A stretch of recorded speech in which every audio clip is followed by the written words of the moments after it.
Yeah. So there's this file. There's June 17th and July 15th. They're coming around. On the agenda. And there's one more set.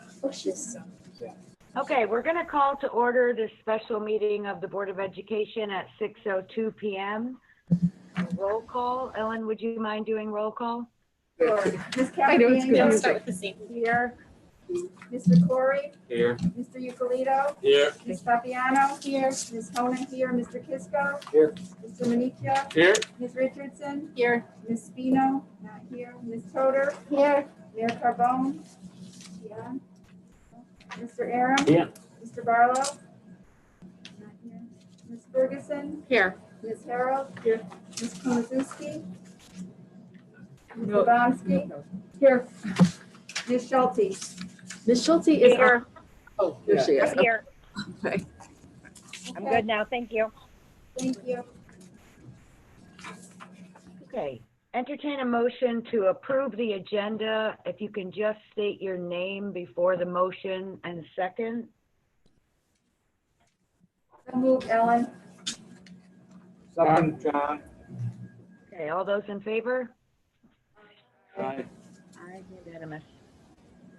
Entertain a motion to approve the Board of Ed special meeting minutes from June 17th, 2020.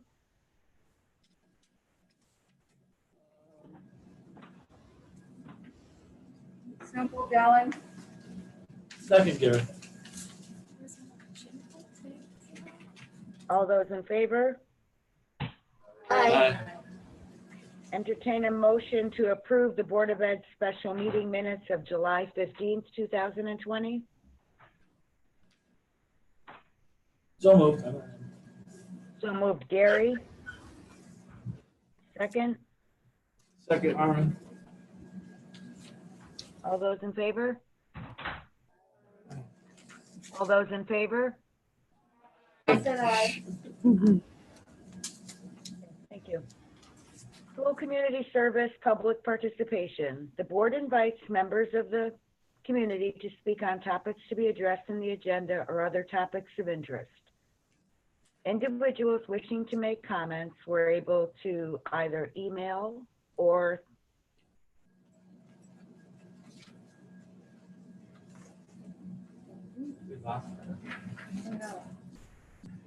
She froze. She froze.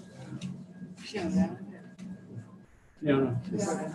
She froze on the screen. Yeah, where? and then we'll open it up to the public. But I'm. There she's just on the list. Fiona, you froze. I froze? Yeah. The last thing we heard was email. Oh, sorry about that. Okay, so there was an option to email, which 2 people did participate in, and we will also open it up to the public line.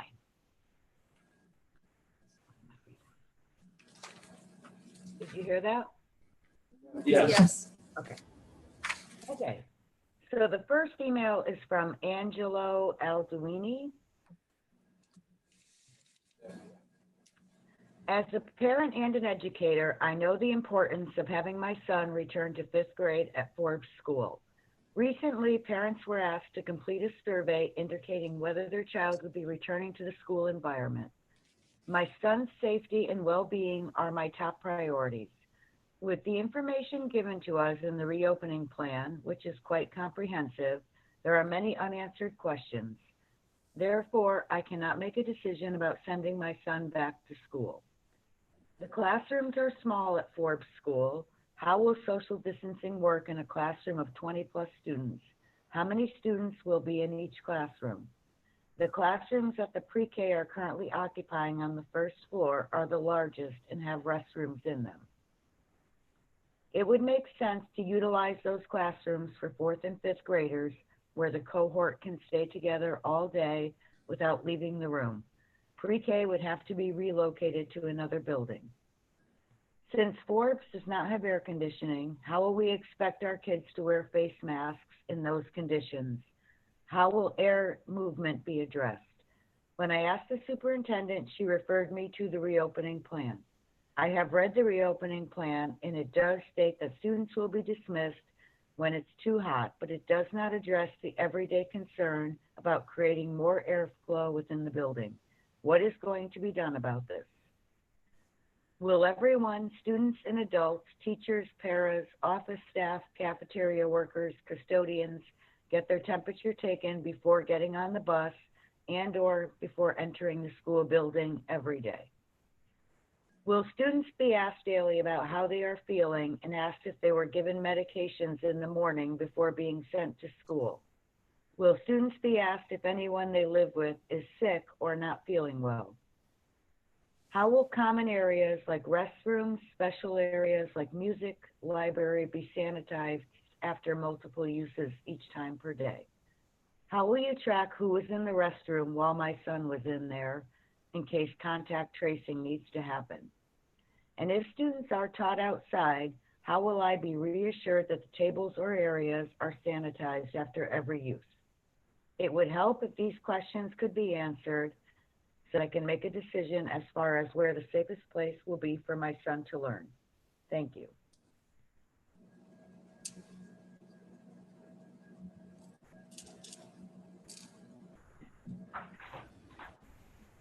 Just getting to the next one.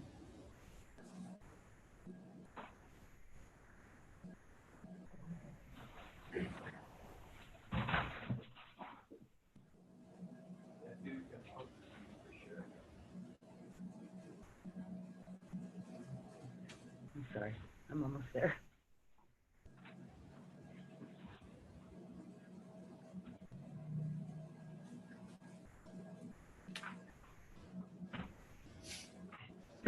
My name is Carrie Cassidy, and I have been a Torrington Middle School teacher for 21 years. I am also president of the Torrington Education Association. I would like to begin by stating that I am in agreement to reopen our school buildings following a hybrid model. Scheduling 50% of our student population in our buildings each day will allow us to come close to meeting the CDC guidelines of 6 feet of social distancing. The same distance as expected in every place outside of schools. Sue and Sue are doing their best to keep our students and staff safe. A hybrid model will make that task easier. I also agree that we need to make changes to the way things were managed in the spring. It was emergency learning, not meaningful learning. We need to ensure that teachers and students are able to interact in meaningful ways. The format for this interaction has details that still need to be ironed out. Live streaming from our classrooms is not ideal. It will set up a concurrent classroom, an environment where teachers will instruct students physically in their classroom while also instructing students at home. The students at home watch and listen to the teacher, but may not have the opportunity to engage with his or her teacher or peers. I have concerns about a concurrent model because of inherent inequities within this model. The students in the classroom are able to connect directly with the teacher and his or her peers physically in the room. The students at home are disconnected from their teachers and their peers. We as teachers will not see the children as we instruct them. They may be easily distracted by pet siblings or the TV. We truly won't know if they are physically present or just logged in. It lacks the interactions that make a classroom conducive to high-quality experiences. We need to plan for students to have meaningful interactions with their teachers to keep them engaged in their learning. We need a plan that allows students to have meaningful instruction with their teachers. We don't want to be a district that can just check a box on a form. We want to provide our students with a strong education that meets all their needs, academic, social, and emotional. We can only do this by working together.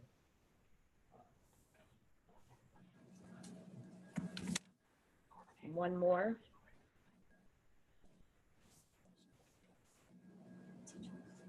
She's a teacher, but I think she's the head of the teachers. Okay. The next one we have is from Elaine Riedman Cerveski, who is a Torrington teacher who resides in New Hartford. Hello, my name is Elaine Riedman-Cerveski. I am a Torrington teacher who resides in New Hartford. We, the special education teachers, speech and language pathologists, and paraprofessionals respectfully request that you re-examine the mask policy for preschool students in the Torrington Public Schools. We feel that not requiring 3- and 4-year-old children with and without special needs to wear masks puts these children and their teachers at an unfair health risk for contracting COVID-19, when all K-12 students and staff are required to wear masks. We understand that the SDE and OEC have created an addendum to the Adapt, Advance, Achieve document with guidance for preschoolers on reopening schools in Connecticut. It is also our understanding that Government Lamont stated on July 31st that superintendents and districts may make some of their own decisions regarding their back-to-school plans.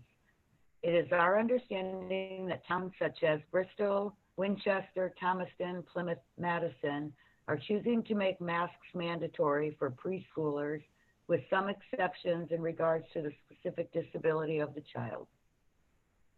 Telling parents wearing masks will be encouraged will not provide families with the information that their children will be kept safe. Parents need to understand that their children are important too, and that this K-12 policy does not exclude our youngest learners. We need a policy so families can support the teachers in helping to teach their child to be ready to learn and to wear a mask. Wearing face masks is difficult for everyone, adults and children, and something no one wants to do. If the CDC recommends all people 2 years of age and older wear a mask in public settings, why are we not following the guidelines?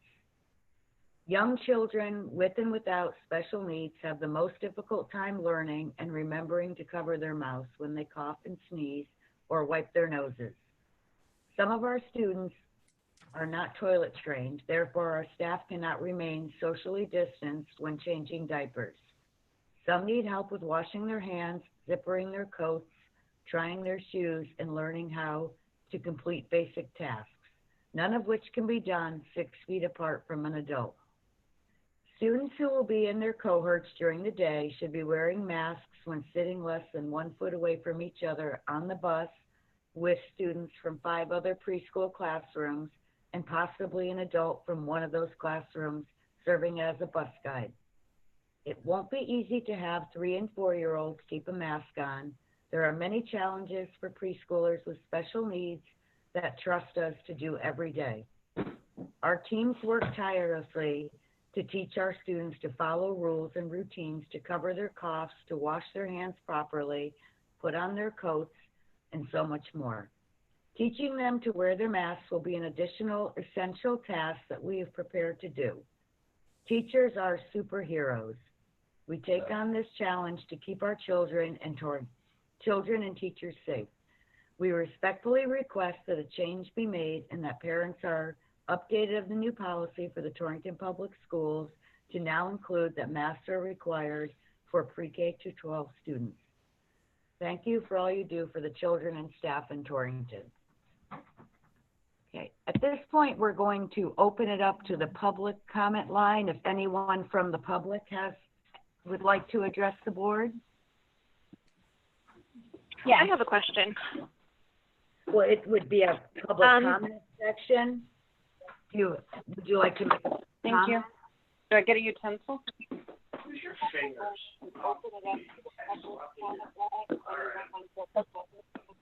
Would you like to make a comment? If so, please state your name and address for the record. Yes, so I have a question. My name is Karina Klosnick, and I live at 481 Wimbledon Gate North in Torrington. Okay, go ahead. So I have 2 daughters who are still in Torrington public schools. One is considered very high risk because she has severe asthma, and the other one, and she's a sophomore in high school. and the other one is younger. She's going to be in 4th grade this year. My younger kid has some sensitivity issues, so wearing a mask would not be conducive to a good learning environment for her. It would just get in the way and, hinder any, learning that would be going on. So my concern is that I now have to keep them both home. Because I cannot trust my younger child to be able to follow wearing a face mask with sensitivity issues, and I can't afford the chance of her bringing something home to a very high-risk older sister.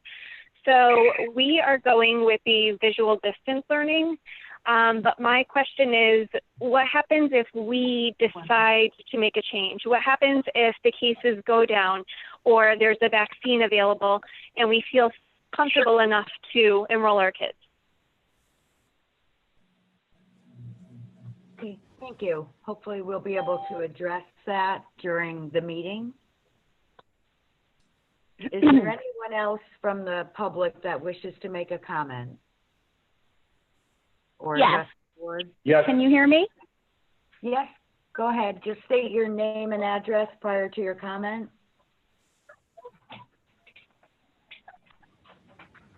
Go ahead. Okay, hello. Can anyone hear me? Yes. This is hi, good. This is Jorin Grant. I live at Highland Lake Road, and I have a prepared comment that I'll briefly make. First, respectfully, I just wanted to make some brief comments from observations that were made from the last Board of Ed meeting that I watched. This comes from not only myself, but other parents who watched and or heard about the meeting's, quote, energy.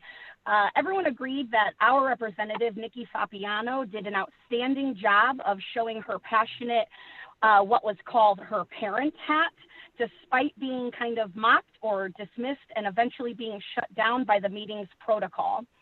Despite all that, she continued to listen thoughtfully and had nothing but good comments, even at the end, for the good of the order. I applaud her for her questions about details, as you're now getting them in this meeting. My passionate question about what remote learning would look like for my family led to a thoughtful email that I sent myself. Her questions about what details for being in school would look like are just a drop in the bucket for the lack of details that existed for any rational human parent to make, that we were being asked to make by August 1st. Now, granted, those mandates changed when you got new information, but information coming in consistently is what we all need to hear. It's how you're making your decisions. It's how we're making our decisions.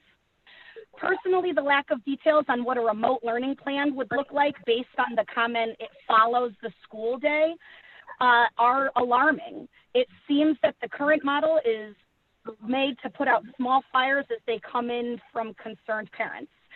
What was being asked of you, it seemed to me, was to thoughtfully put your heads together at that meeting and maybe even just say you had no idea. That might have made a lot of parents feel a little more comfortable. Her fight for parents with her parent hat on is duly noted. I've come to realize that she and 2 other members have current students. So to make light of the minutia, as one board member put it, is wrong and simply out of touch with what parents, whom you serve, are asking of you in representation. My second observation comes as a bit of a shock to myself and many other parents that watched the meeting as well. You all sat there and explained what would happen to a student who was non-compliant with their mask. At each time a board member spoke, almost each board member took off their mask to speak to a large group of people in that same room. To quote a parent who I spoke to directly, well, that guy's going to go to mask jail. I mean, it was equally comical and infuriating at the same time to watch the adults in the room have to do that for comfort or whatever else, but to know in our hearts that you're putting a teacher in charge of 20 students. That was difficult to see. I, like many other families, have committed to remote learning. For me, it's not the sterility of the building, which I think we all can agree is not the hope for the entire future of learning, or even the amazing investment that has to be made to do so, although I bet we all can agree that's pretty incredible as well. It's not masks all day, even though I just addressed that. It's not even asking another human to feel the weight of making sure that my children do things that are that are going to keep every human in that room healthy and safe. It's about the goal of opening the system that we can only speculate will provide the assured safety to all those in it and their families. The fact remains that Connecticut, while we're in a good place, is being asked by the rest of the country to really provide an experimental anecdote. It has been plainly said multiple times by experts that this is really going to see how it goes. We are experimenting with low transmission rates in this area. We are experimenting with your staff's health, opening the doors to gain some sense of normalcy just to see if nothing happens, or to just close them again seems like a poor example of management. I know that teachers are uneasy to return at best. Many have high-risk situations themselves, but I know that they are not afforded the same flexibility that the families are getting. They will have to jump through hoops to prove that they can't walk into that building. For me, what I'm hearing the people at the top, when I hear them say that they are listening to teachers, I have to be honest, but it comes across as the same listening skills as a high-spirited kindergarten. Okay, we don't What need to seems go like down an that road. easy- Please do not make comments What against seems- any of the employees or What your seems comments like an against- easy choice, what seems like what might be an easy choice because I have a high-risk elderly parent living here is not. It does not feel that way. The remote plan of constant touching in, a full day of computer use is not optimal for many families that can commit to that.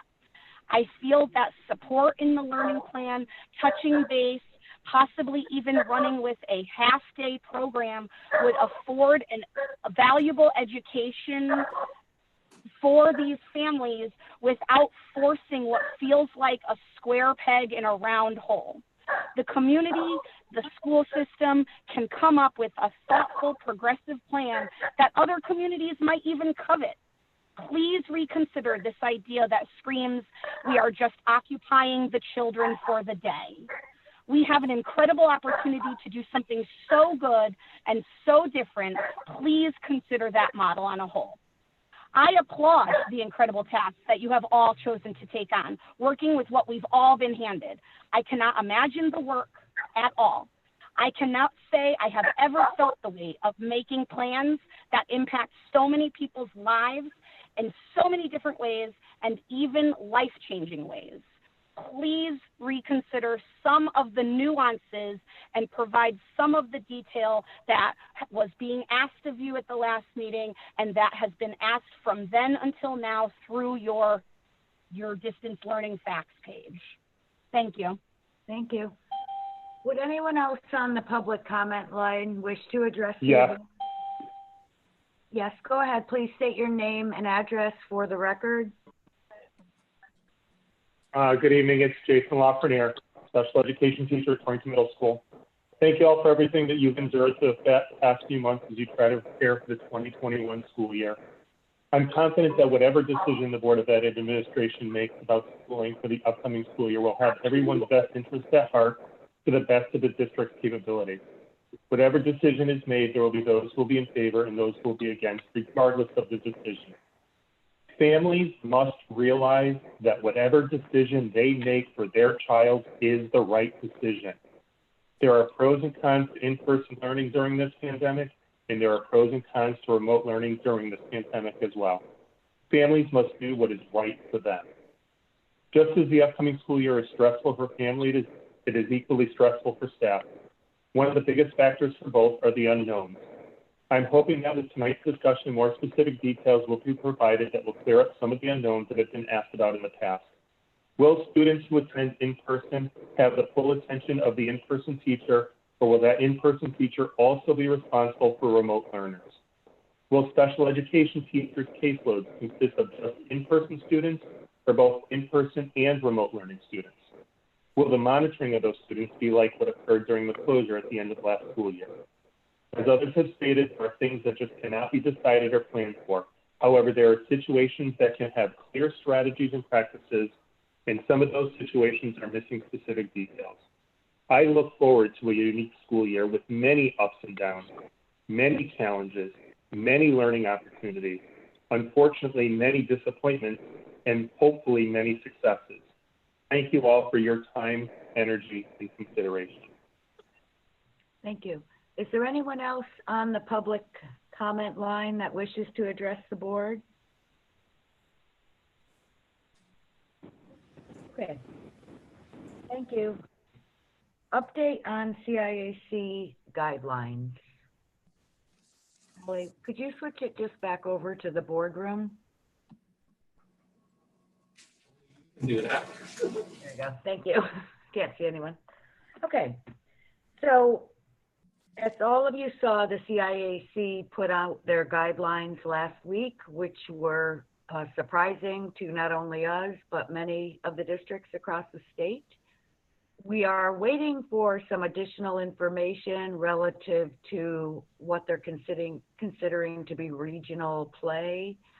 I don't feel at this point that the board is in a position to vet this out and make a decision on fall sports until we have all the information. And I don't know, Sue, if you wanted to add anything or. No, in that document, the CIAC is talking about doing regionalized competitions, and we are waiting for a schedule from the CIAC to see what that would look like. Because right now we're in a league and we play different districts based on the size of our school district. And many of the school districts around us, as you may or may not know, are smaller than we are. We're the largest district in the region. So it seems we need more information because that just doesn't seem possible right now. But maybe the CIAC has an idea about how that might work and what that might look like as we go toward a season. I do have to say that I have some concerns in particular about a sport like football, which they are hoping to start that season September 24th. When we are asking students to wear masks in school, and yet when they are playing or they're in a huddle or they are going up against the other team, they are right face to face, only inches away from one another. So I think we need more clarification on those specifics. So we are awaiting those from CIAC at this point. Okay. One of the other things that I think we need to vet out more too is they will allow spectators, which kind of brings a whole nother area of concern to us. So more to come on this. It will probably become its own meeting, but does anyone have any questions relative to the guidance that was sent to each of you? Nikki.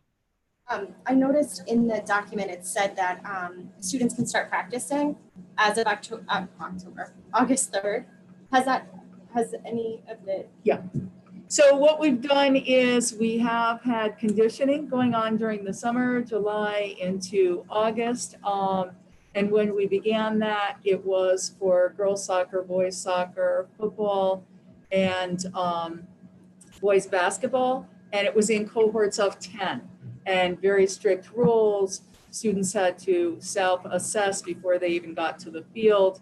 Parents had to sign off on that self-assessment daily to say that they were free of symptoms and not going to share any items. They are bringing whatever they need for that practice or that conditioning session, and they are 6 feet or more apart from each other.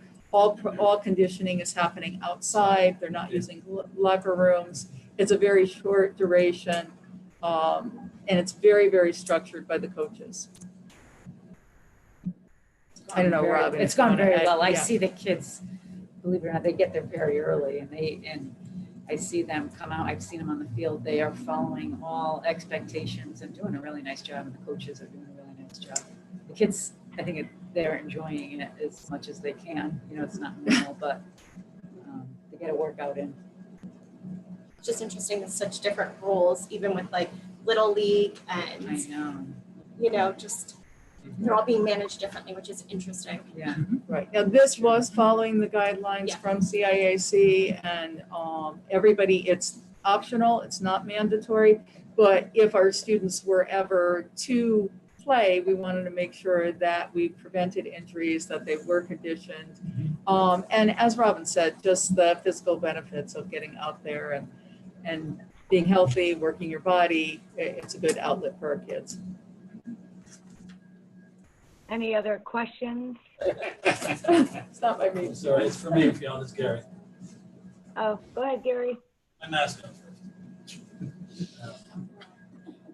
Can't talk through this damn thing. My nephew is part of the summer program that Robin's talking about. Since March, he's been hanging around the house doing nothing. So it's like the other 40 kids in his group that hang out. He loves it. He's a freshman. He's enjoying it. He said it's not like he was playing football when he was in 8th grade, but for now, it is what it is. He's looking great. So he thinks. That's good. That's all that counts. Buffing up. Gotta have that confidence. He's been ripped, he said. Oh. That's what he said. I didn't say it. Okay, any other questions on CIAC guidelines? No? Okay. Reopening plan. I will turn it over to you, Sue, to start. Okay, thank you. Allie is going to bring up just a very brief PowerPoint. This probably looks familiar. When last we spoke, we thought that this was the summary of what we were presenting. And in fact, at that time, July 22nd, it was. June 29th, the mandates in terms of making sure that all school districts were submitting a 3-phase plan. July 22nd, we were reviewing it, and then July 24th, we actually presented our 3-phase plan, which was phase 1 in person, all students every day, 5 days a week, full days, and then phase 2, the hybrid, or 50% of the students at any given time, and then phase 3, which would be total distance learning. July 26th, actually, I think it was the 27th. That was the Monday. Governor Lamont and Commissioner Cardona said that, okay, now there was going to be flexibility in terms of the use of phasing, and so there was a different approach. It didn't necessarily have to be all students every day in person. And then that same week, July 28th, there was the release of addendum number 4 to the Adapt, Advance, Achieve document. And that really gave flexibility in 2 areas. Prior to this, we were developing our plans based on the key health metrics and only health metrics. When we got that addendum, it added the piece of operational factors. So you see, I'm on the next one, Kelly, I'm sorry. Indicators of spread and prevalence in the community are the key health metrics. And then the physical or operational ability to open the school really has to do with physical space. Can you cohort your students, the ventilation, and the cleaning and disinfecting of the building? So I want to talk a little bit more about the operational indicators, because we spent a lot of time talking about the health metrics. And as someone said a little earlier, our health metrics are going well in Connecticut, which is wonderful. Now, when we did the plan and we were asked to do phase 1 and we were asked to do in-person 5 days every student, we had to find physical space. So was it possible? Absolutely. However, was it optimal? Was it the best, healthiest, safest for our students? Probably not. And that's why we are presenting the hybrid model to you this evening. I have said over and over again that we would not be able to cohort high school students. There is no way that we can give them the variety of different classes give them the richness of the high school experience without, by doing cohorting. It's just impossible to do. The design of the physical space, really enabling our students to be that 6 feet or more apart, making sure that students aren't crossing paths with each other. We are having designated hallways and signs and all of that, but there are problems to that given that in-person model. I just want to clarify for people, because I know that one of the earlier callers had asked about well-functioning, well-maintained HVAC systems, ventilation systems. I want everybody to know that we do on a quarterly basis have our ventilation and our HVAC systems checked. And if there are any problems whatsoever, we respond to those immediately. John is on top of all of those repairs. Do we have air conditioning in every building? We don't. We don't have it at Forbes, and we don't have it at the high school, and we don't have air conditioning on our buses. So it makes it more difficult, in particular at those schools, with the heat. And that's why I spoke last time about even having some heat closures. Cleaning and disinfection. John has been excellent in terms of staying in contact with the Department of Public Health, following CDC guidelines and making sure we have the state guidelines. He's been working on training his custodians. Ed and John have been working on making sure that we have a sanitizing team, and I'll talk about that a little bit later when we talk about additional funding pieces and staffing that we need. Allie, can you go to the next? Thank you. So in the hybrid model, what does that mean, first of all, before I talk about the benefits? The hybrid model is a rotating schedule. It's 50% of our students in person, 2 days during the week. So for example, cohort 1 would come Monday and Tuesday, and then Wednesday they would be distance learning, as well as Thursday and Friday. And then for students who are in cohort 2, they would be in person on Thursday and Friday. Monday, Tuesday, Wednesday, they would be distance learning. So for all students on Wednesday in the hybrid model, it's 100% distance learning so that we can make sure that we have deep cleaning on that day in all of our schools. It gives us that opportunity to really make sure that we've got deep cleaning going on. We've got those surfaces, we've got those bathrooms, we've got everything in the school cleaned out as we start the second half of that week. Between cohorts. It also, right, between cohorts. So that's why it's on a Wednesday. So students will have opportunities on Wednesdays to still continue their learning, to submit questions, edits, rework, review, resubmit any of their work and get some more clarification. In that distance learning time, it's really going to be a blend of synchronous or real time and remote learning, as well as asynchronous. That's the remote learning time, which include daily interactions. I know that some of our teachers were talking about interactions, and we want to make sure that we have those daily interactions. That's what's essential. That's the special time. That's what our students look forward to. That's the bonds, that's the relationships that our students have with teachers that makes learning so exciting. So we want to ensure that, and we will continue to work with our union and continue to work with our teachers on all of those pieces. I do have to commend the union and Sue Ferguson, Kim Schulte, Maureen Mazzato, and Laura Klimaszewski for meeting weekly, really, with our unions, sometimes several times a day. Yeah. I have to thank, our union representatives. It's been really we've been meeting weekly, at least weekly, throughout the entire closure.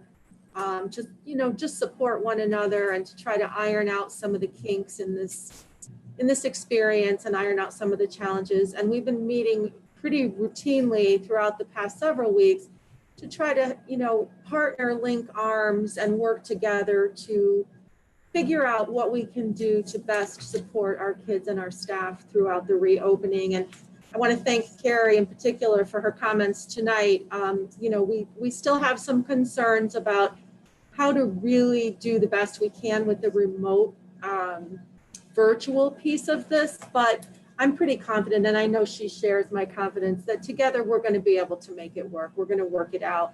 We just have to iron out the details. And I can just, Jaren, if you're still listening, I will openly admit that we just don't know yet exactly how it's going to look, but we're going to get there. So just thank you to everybody who's been patient and has really been investing the time and the energy.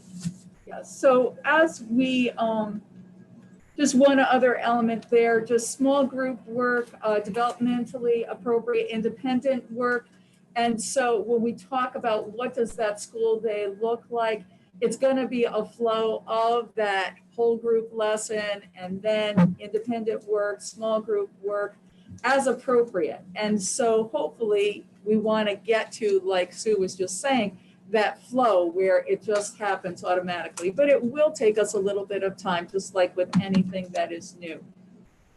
So the benefits of the hybrid model, and we've looked at all of these phases, feels like ad nauseum. And really we feel for the health and safety of our students and our staff, it does allow fewer students so that we do have that appropriate social distancing, that 6 feet or more. It allows for that adequate cleaning and sanitizing time between cohorts on that Wednesday. The other added benefit, especially to our secondary, is there's no disruption to our course offerings, particularly for our high school students. We are able to offer full electives, full unified arts at the middle school, our AP classes, unified PE, so that we have some in-person time, which is really essential in all of our classes, but it's a really added benefit when you can do that in the electives and they have that time to have some hands-on rather than just doing things remote. It's much more meaningful. And the integrity of the cohorts from K through 8 will be maintained. Even in 8th grade, it's challenging to maintain those cohorts. So we're trying to do the best we can. Definitely solidly from that K to 7, we've got that down. When we do that, we are making sure that students have designated classrooms, they have designated bathrooms, they have designated hallways. They will have designated areas within the cafeteria as well. It does allow us to have meals not necessarily in the classroom, but have that opportunity for them to have a little bit of normalcy where they can be distanced and separated in terms of the seating and the plexiglass, but also let them have an area where they can have something other than the classroom all day long. So also the added benefit of the hybrid model is daily operations will be streamlined. The arrivals and the dismissals, if we have our students cut in half, it really makes a huge difference. I talked a little bit about the meal distribution, and obviously hallway passing, especially for our secondary students, it's really going to make a huge difference because we only have half of our students at a time. It does allow some of our interventionists to serve in their assigned roles and not as classroom teachers. I can't guarantee that'll be the case for all of them, but it really does allow us to get back to that intervention component that is so essential. And it does give us more options for mass breaks in class and outside of class, and offers reduced number of students on buses, which right now with the in-person, we were going to need to have 2 students per seat in every aisle and every row on the bus. So what's our goal for remote learning in the hybrid? So blended learning experience, which includes exactly what Sue and I have both been saying, that daily virtual interactions, that relationship building between students and teachers, developmentally appropriate independent work time. And then when the students are home, supported by parents as needed, we want to help and support parents as well, because they are definitely our partners in this. It does allow for screen breaks, which we think will be very beneficial because students will need time away from the screen, obviously. And teachers will be able to do that small group instruction in a virtual platform as well. Can I just jump in for a Sure. second? I just want to just interject because I've been receiving the emails that are coming in under the reopen at torrington.org. And the vast majority of those are questions about what is the remote learning going to look like? Is my student going to be tethered to his laptop from 8 to 3? And I just want to just clarify that. Absolutely not. What this means is that there will be times on the computer, there will be times for work away from the computer. There will be, you know, and I know Sue went over it, but just to reiterate that we don't want to do what we had to do in the spring. We understand that no one can sit at a computer for 6 hours a day, and that's certainly not the design that we're looking at. We want a nice blended experience that gives a variety of instructional delivery models where, you know, that does offer that check-in with the teachers during the day. So if we move on to special education, just a reiteration that certainly we will be following any related services and special education that is identified in our students' IEPs, and we are making sure that we are following all of the guidelines and the mandates of IDEA. Students who, because we've had some questions on these as well, because I'm privy to the reopen at torrington.org as well. Some questions for students who are in alternative out-of-district placements. The out-of-district placement students will follow the schedules of their attending school. And certainly additional PPE will be provided as necessary to ensure the safety of staff and students who are working with children who have intense needs or just specific needs where you need more of the PPE. And we have asked staff to identify what they will feel comfortable with as they return to school. Transportation, so thank you, Allie. Still, masks will be worn at all times by the bus driver, the monitor, the students. The bus cohorts, once again, one bus per student for a pickup or a drop off. In the hybrid model, and I know I mentioned this before, it's really nice that we'd be able to have fewer students on each bus and in each seat. And certainly All-Star has been a wonderful partner with us, and they are going to continue to clean and disinfect after each run. So food service, I've really mentioned a lot of this previously, but I do think that it will be a help for our students to be able to have that normal type of lunch where they can get together. Yes, it's behind plexiglass, and yes, it's separated, but still, I think at least to eat in a designated common area, I think is nicer for the students. So this would be possible. And I just want to remind families who are choosing to keep their children home and do remote learning every single day, that's fine. We are making sure that we are providing lunch and breakfast for all of our families. We just, we're meeting tomorrow with our food service provider and trying to work out the logistics of that because that is challenging. So funding. Ed has been working so hard on this, and I so appreciate his expertise and his insight and his connections because sometimes he gets us some excellent deals. So originally when I had presented this to you, it was 2.7 million. And that was for the in-person, and now we are down to 1.9 million additional expenses. So you'll see a lot of similar things, but there's just less of a need for the overall quantities and numbers of staff and overall. So I think that makes a huge difference. So that's where the reductions have come from. You want to talk a little bit about that, Ed? Sure. Seeing as you've lived it intimately. I bug him every day, constantly, right? 3 times. At least. So, you guys have been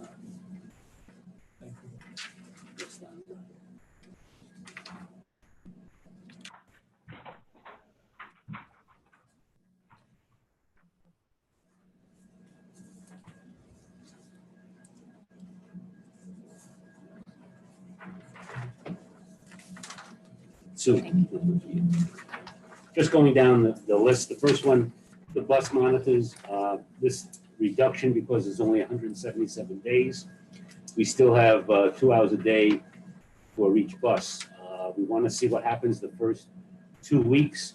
We don't have to have a monitor on for the high school and middle school. There'll be a basket in there so the kids can pick up the masks. We still think that we still have to have a monitor on for the elementaries. Custodians, 14 are sanitizers.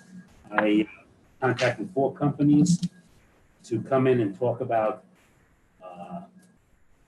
doing certain things at the schools, which is a daily service 4 times a week, because it's only there 4 times, which would be going to every classroom in all the schools, take care of wipe down all the desks, the chairs, the teachers' desks, teachers' chairs, disinfected, and then apply a disinfected mist on everything in the school, in the classroom. So that's every day, 4 days a week, that we're in final discussion with 2 companies who are willing to do that. They will come in once a week to do heavy cleaning in the bathrooms and twice a month to do AVAC cleaning in the bathrooms. We still may need 6 part-time custodians, because as you know, in the elementaries, we have 1 day and 2 nights. We may want that part-time to come in like at 10 o'clock to help clean the bathrooms and during lunchtime. So as we have $605,000, our negotiations are going very well, that if it's successful and we get the 6 part-timers, it'll be less than that. Addition, we have 2 nurses, remember? So, not to, No, that's okay. so we don't go past the custodian center. So then, on that Wednesday, just our staff will be doing deep cleaning.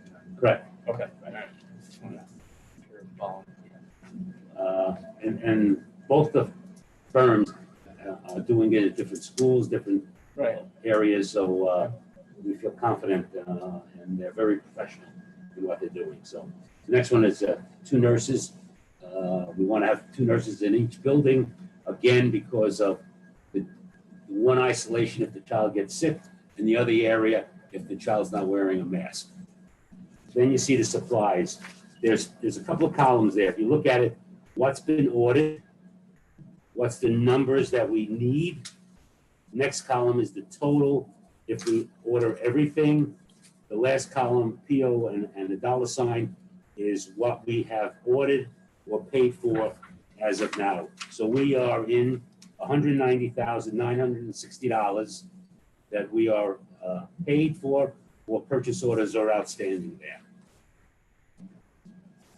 Again, if you go down, in the masks, we're only ordering 120,000 came in last week. Another 120,000 is coming in tomorrow. We have 2 types of masks, one for the elementary kids and one for the middle school kids. Again, Hal is donating 1,500 masks for teachers, administrators, aides, custodians, and so forth.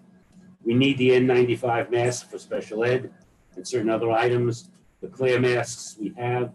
The gowns are really for the nurses in case, or a custodian if there is some kind of disaster. Wipes, paper towels, again, we have to use paper towels. We cannot use the air blow. Home sanitizers, we have the face shields. As I showed you last time I was wearing it, the hand soap, we're only ordering 110 cases. We may need 625, but we're ordering only for 2 to 3 months to see what happens. We need extra trash barrels because of the lunches, latex gloves mainly for special ed. We have to order the water bottle filling stations. We found a company that can retrofit all of our fountains. So we're trying to get a price to do that, and it's probably going to be less than $22,000. So instead of having new filling stations right next door where we have to set them up, we may be able to retrofit these fountains now. And those are touchless, so that should help. As you go into, you just the water comes out. Yeah. Music instrument covers, we ordered those. Building signage, we just have $1,000 just in case. a lot of the signage we're doing ourselves. But one school wanted to do signage for the buses and the kids and the parking for the parents. They want to spend money. We did it ourselves. We showed them how to do it on our CAD, so we're saving money there. Moving and storage, we don't know. We may not need it. We've cleaned out a number of the buildings with stuff that's been there for 100 years. So we have more areas for storage, especially in Torrington and some other buildings. So we're ready. And especially at the middle school, we've used a lot of Clear things out. yes, so to speak. Teacher plexi shields. We found a company in Wolcott that's doing 350 of them. It's Nesco, and they're in production right now. We found a company in Missouri, cafeteria table dividers.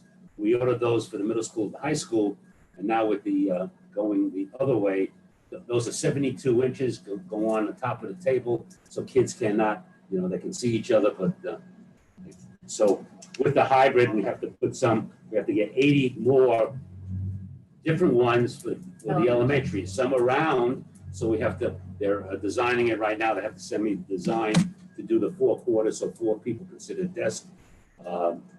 Some of I think it's, I forgot which one, but Wetmore has 5 foot tables, so we have to get different type.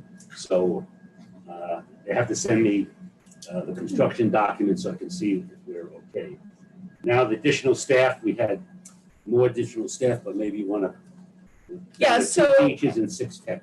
Correct. And so originally we had a lot more teachers budgeted. And so at this point with the hybrid, we don't have as much of a need. So we are able to reduce that, which is great. And What areas?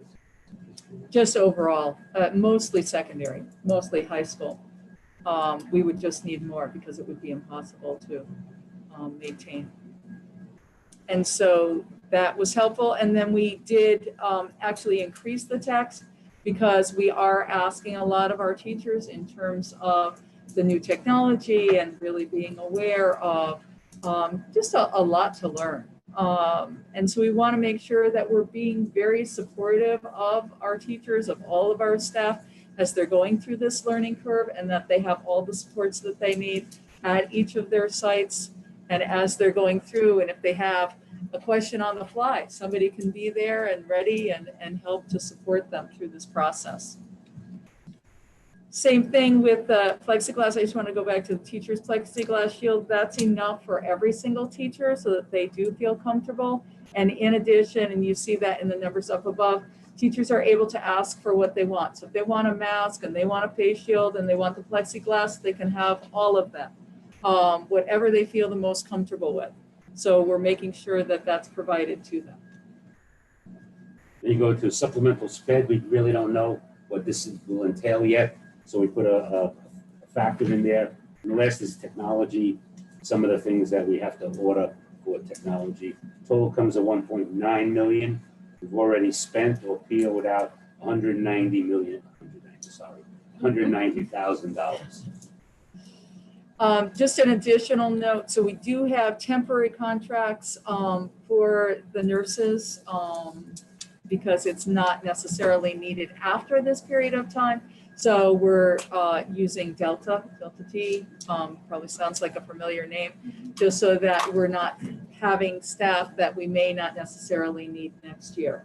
And then we're tied into a contract with folks. We certainly want to have their expertise and that support during this time, but we also want to be fiscally responsible as we're putting forth this budget. And that's also what occurs with the sanitizing companies. Mm-hmm. If, God forbid, we switch to all in November, their contract's finished. So that being said, I'm going to shift, and then you can ask whatever questions you want in whatever areas. Do you want to just do the last slide for me, Allie? So the first day of school is still September 8th. And what we are proposing is a hybrid model, and that we revisit this after our first month of school in that first week in October We may need to reevaluate this on a month-to-month basis because at that point, we really don't know where we will be at. I think we need to continue to follow the health metrics and really see what is occurring and monitor that. We are getting more guidelines from, I spoke with Rob Rubo today, more guidelines on if a case occurs at school, then how will we respond? He says those are forthcoming in the next week or so, so we are really looking forward to that. And I really appreciate Rob and all of his support, and Leslie Polito through the Department of Public Health. They've been working very, very hard 24/7. So we talked a lot about professional staff days to really get us up and ready and getting information out to families so that they're informed as well. Those orientation videos, I think, will be really key. And as I mentioned last time, there was another change that the governor put forth. That was the one from 180 to 177 days. So we changed our calendar accordingly. The board had approved that. We will probably be asking the board for another calendar change because we will, if we move toward the hybrid, we will take away those early dismissal Thursdays. But that'll come at a full board meeting. One of the other things that we've been able to work out with our teachers union is right now in our teachers contract, the teachers are responsible for completing 6 additional hours of professional development above and beyond, you know, the scheduled PD days during the year. And we've worked it out with our union to offer professional learning throughout the summer and allow the teachers to utilize those 6 hours for that purpose. So we are providing opportunities for professional learning throughout the summer that will really help to facilitate the reopening of school for our kids and for our staff. Okay, we'll open the floor for board members' questions. It's Ellen. Ellen, go ahead. That have the teachers availed themselves of the professional development over the summer? We just started it. Just started it. I mean, literally, the email just went out today. So Okay, so you haven't had any feedback yet? Right. Okay. Right. I'm sure they will, though. It's really good stuff. Yeah, I think they want to. They're looking Yes, they're for it. ready. Yeah, from what my understanding. Yeah. It That's took us a great. while to get the language and, you know, to get the agreement, but yes. Yeah, but the teachers union is very agreeable. They want to do. Oh, absolutely. No, they've been they're wonderful very- to partner yeah, with. Very We've- collaborative. Yep, Yeah. they're very collaborative. It's been, I mean, I really appreciate all of them and, you know, what we've been able to do to work together. I think it's mutual. Yeah, I think so. Nikki? I noticed on the deep cleaning that you talked about, so you talked about, can you just remind me the schedule again? It was like AA, everybody was distance learning, and then BB. And you were doing the deep cleaning on Wednesday. Yep. Are you then doing a deep cleaning on Saturday or Sunday before the next, No, we're doing before the every next day. cohorts? every day, 4 days a week. The crew will come in to do all the classrooms. Okay, wipe down the desks, spray At the mist, night. okay. Mhm. Then 3 Yeah. times a week, 3 times a month, they will do the deep cleaning in the bathrooms. Whether it's a Saturday or a Wednesday, they will pick a day out, do it. Mostly it'll be on Wednesday that the crew will come in to do the deep cleaning, but every month they will do another cleaning. So we'll have two cleanings a month besides our own guys doing it when they don't do it. Oh, I thought you said Wednesdays were. Yes, the Wednesdays are, and then the benefit of having a company is the company can have their workers come in on a Saturday as well and do a deep cleaning on that. So before you start the week, they're ready to roll. They will also be working on Friday nights and doing the sanitization. So there will be like another Another hit deep clean of that before the deep next clean. cohort Yes, comes. Okay. yep, so that you have it in between. That's the Plus whole our own idea guys will be of, Yeah, cleaning. yeah, sure, of But this the, is just extra because they can't handle everything. yeah.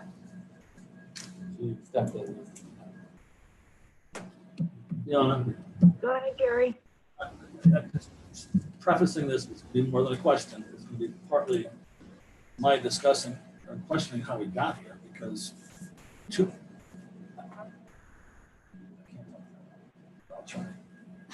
But 2 weeks ago, when the state was mandating what we do, we were talking about going, this is for K through 12.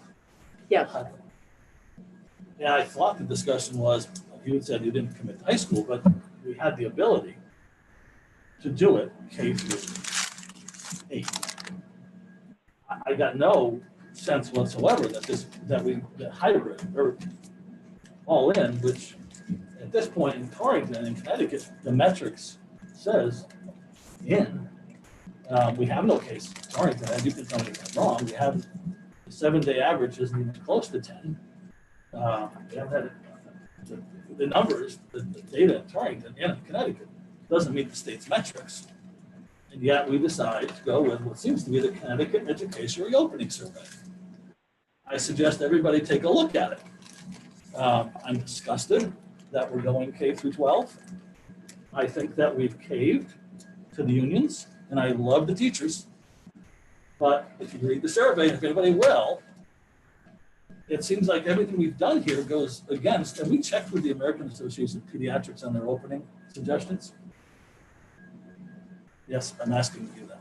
We have checked with everybody, CDC, Department of Public Health for Well, the our region. I talked to Rob Rubro weekly. No. John talks to Leslie Polito. All right, so if we did, CDC recommendations are in school, but for following the metrics of your state or local health guidance based on cases. And I've talked to the state, I've called our representatives, and the governor is trying to give us the flexibility to have our in-school model reflect what's going on in Torrington. We reached our peak in Torrington on cases, I think it was the 3rd or 4th week of March in Torrington. Deaths peaked in April. We were in school with our children at the peak. How many kids in Torrington do we know of that contracted COVID during that time frame? Because I'm going to safety here. We didn't have cohorts, we didn't have sickness, and we didn't have deaths. Now we have none of those, and we are saying that it's a safety issue. It is not a safety issue statistically. And for American Pediatrics, CDC, NIH, Dr. Atkins, the head epidemiologist at Yale, it is not a safety issue for children to be at school. Rather, it's a safety issue for them to be at home, in this case, 3 days a week. When in fact, in Torrington, more than half of our kids may be home alone. The survey for parents in Torrington, how many parents want their kids to go to school, in school, versus stay home? What were the survey results? So we have about 68 to 37. So 68 and 37. Yeah. So 68%. And it's more at secondary than it is at elementary. So elementary is what? So elementary, we're disaggregating that piece of it, but Let's it's. just say it's 70. I've heard it's lower. I've heard. Yeah, it's It was more, lower than All right, so that. let's say it's 60. Yeah. It's still a majority, yeah, correct? Still a majority. oh, sure. The burden put on families, for the sake of, in my opinion, tonight, based on statistics and surveys, is for the sake of the union. Because not a certain, how about the teacher survey requesting to go back? What was the percentage of teachers that requested to go back versus didn't want to go back? Our teachers understand, our whole staff, let me Just asking finish the question. there, if you're asking me. Percentage. There is no percentage. There are individuals who have said, I need an accommodation. Absolutely. And we are working through that. That is a tiny, tiny percentage of cases. Okay. Makes it even easier. So if the majority of the teachers want to go back, from what we know, and the majority of parents want the kids to go back, why in God's name would we say to the parents, which is the way it normally is done, if you want your children to be back in school, which is about 60%, let's say at the grade school level, 60% of the children are going back. That means 40% of the kids that were there last year aren't there this year. We don't have enough room in K through 8 to take back 60% of the students and be flexible and coordinating, because the governor's but his comments were cohorts with flexibility. It's up to us to design something that works within the metrics to meet that. What we're doing is we're going the backward. We're saying it's going to be bad. We know it's going to be bad. We're not going to send the kids back more than 2 days a week. I don't want to be responsible when some kids decide mid-morning they're going to go for a joyride and end up on the side of the road hitting a tree when they should be in school. And that's what's going to be a problem. They haven't been in school since March. I know I'm on a rant here, but these kids have been out since March. And I don't know a single person who said it was good for our kids. Now, I'm reading the teacher survey. 80-some percent or 68% of the teachers said distance learning was pretty good. Good results, decent results. I don't know a teacher who's in this room or anywhere who says distance learning had good or pretty good results. In fact, the only thing I've heard is they were god awful. How can we? You want to do the high school? You have the final say. We all know that. I know that. I respect that. Okay. I told you I'm going to. But we're not doing what's best for the kids right now. And you can argue safety all you want, unless somebody in Torrington or the state's going to tell me, and I'll request the governor's data if I have to, that sending kids from kindergarten through 8th grade, especially, is safer by keeping them home. Do we know how many kids that are staying home that have parents at home? We have no idea. For those people, Nick, those people who have a group that can stay home, just I'm not saying you want to stay home, but that can maybe afford to stay home and take care of their kids and teach their kids, or maybe my wife, or anybody. But that's not the majority of Torrington. The majority of Torrington, their parents have to work every day. They can't go back to work. How are we making a decision based on, unless you can tell me where the science and data is, I'm not going to believe what anybody says, that we're not doing this to satisfy or to meet halfway with our teachers. The safety of the teachers, it's up to them to decide. Are they essential workers? They're not deemed essential. They're not deemed essential. So the teachers, do the teachers consider themselves essential workers? I consider them essential workers. Every morning I go for my coffee. Every morning I go to McDonald's. Cops, nurses, doctors. My cousin who works in New York throughout the whole crisis, PA, pregnant, okay, went in to do her job every day. She got paid to do it. She did her job. And never once did she say, she was worried about it. Not once did she say, I'm not doing this. She got paid to do that. And I'm not insulting these teachers out there that don't want to go in. If they have a health issue, they definitely should not go in. But for those teachers who want to go in and work every day, and they're not worried about those safety issues, if we're worried about, all I can think of is lawsuits. But if we're going to take this step and say, okay, there's 0 cases, there's 0.0004% chance of a child fatality, 0.0007 under 18, 12 to 18. Flu is 7 times that. Are we going to worry about children going back when there's a flu season and then making teachers and everybody else sick and possibly having a fatality? Because the risk is greater under that scenario. So if we're worried about a lawsuit, forget it, because we're going to get sued from now till the cows come home if that's the standard. And they can't win anyway because you can't prove where it went. But what safety issues are we concerned with the children, I may ask? So Gary, I respect your position and I understand what you're saying about health metrics. However, when the governor came out and said addendum 4, then he was talking about health metrics and operational functioning on a daily level. So we have never done this before. And in order to ensure the health and safety of all of our students, we want to make sure that we are starting small. We are starting at that 50% because at the high school, we cannot possibly do cohorts. Okay. Even at the elementary or the middle school, those students are going to be exposed in a way that they haven't been exposed, as you say, since March. So to have, well, I'm trying, hang on a second. At the middle school, we have 1,000 kids. That's a huge number of students. So say even just 80 or maybe 800, okay? So 700, 800 kids at a given time. That's a huge amount of students. That's a huge amount of students on a bus, coming in, going in hallways, even if we're not using lockers, even if we're not, if we're able to keep them in cohort. It's so many bodies. And so it doesn't have to do with a survey from CEA or AFT. It has to do with ensuring, and you're right, I do have to make the decision.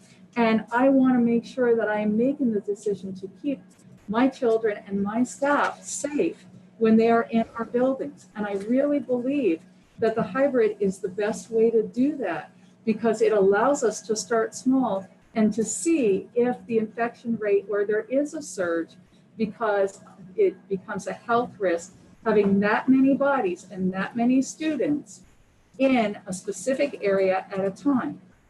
This allows us to start small, to do it very well, to do that 50%. This is not anything like the distance learning that we did in the spring.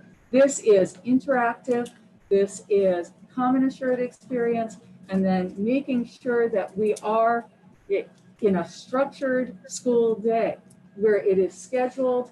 Kids have to get up in the morning. They have to sign into their first period, second period, what have you, and go through a scheduled day. This is nothing like what we did in the spring. So we are willing to offer our students all of that and to do it in a safe way. And we're doing it 1 month at a time to become very good at what we're doing. Safe way.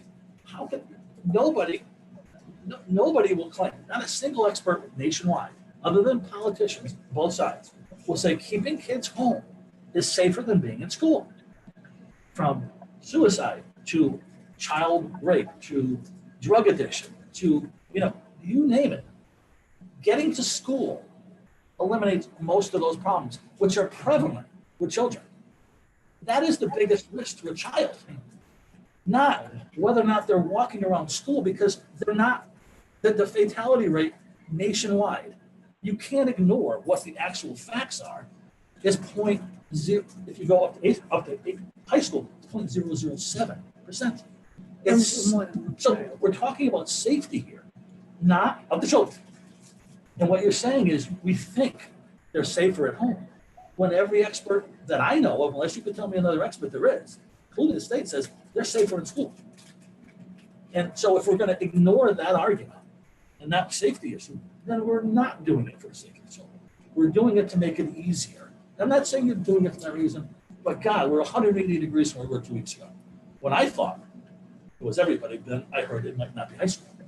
Now it's everybody to make it safer. To take kindergarten, you're a teacher, you can tell from mine, to 8th grade and say it's safer for the kids is alt-right baloney, in my opinion. Maybe high school because we can't get the cohorts, but we can get the cohorts. And over and over again, kindergarten, 7th to 8th grade, you can make it work. Shouldn't we make it work rather than take the risk of having, how many kids every day will be home when they're not in school? How many kids? We can pack them in, Gary, which is, we were given that leniency with the in-person model from the governor back when he first released the first plan, right? He said, okay, ideally we want your kids 6 feet apart in the classroom, but do the best you can. So we did the best we could, and in some cases that was only 3 feet apart. Right. But the American Association of Pediatrics says 3 feet is fine. Okay? That's why I asked if you read it. 3 feet is okay. The rest of the world, let's talk about the rest of the world. The rest of the world is back to school. Not a single case of a child dying back in school. Not a single case. Before, when they were in lockdown, it was over 100 students. So we're not making this decision based on science and fact. We're basing it on what might be easiest for both sides. And there has to be a compromise. And the compromise may be high school.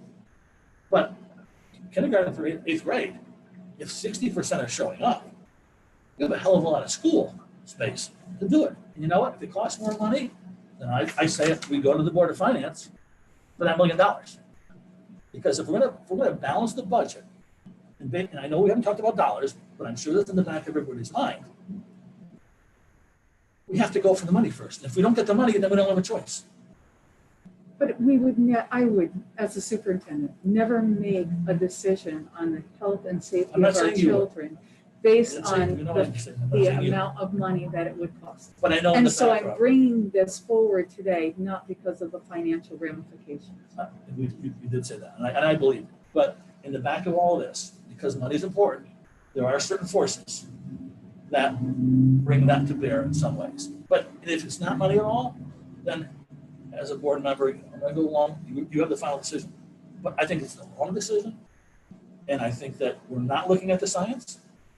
And I don't know why we would do things when the rest of the world is surviving in a manner that 2 weeks ago seemed okay. And And I didn't see anything for you that said 3 weeks ago, that K through 8th wasn't a good idea.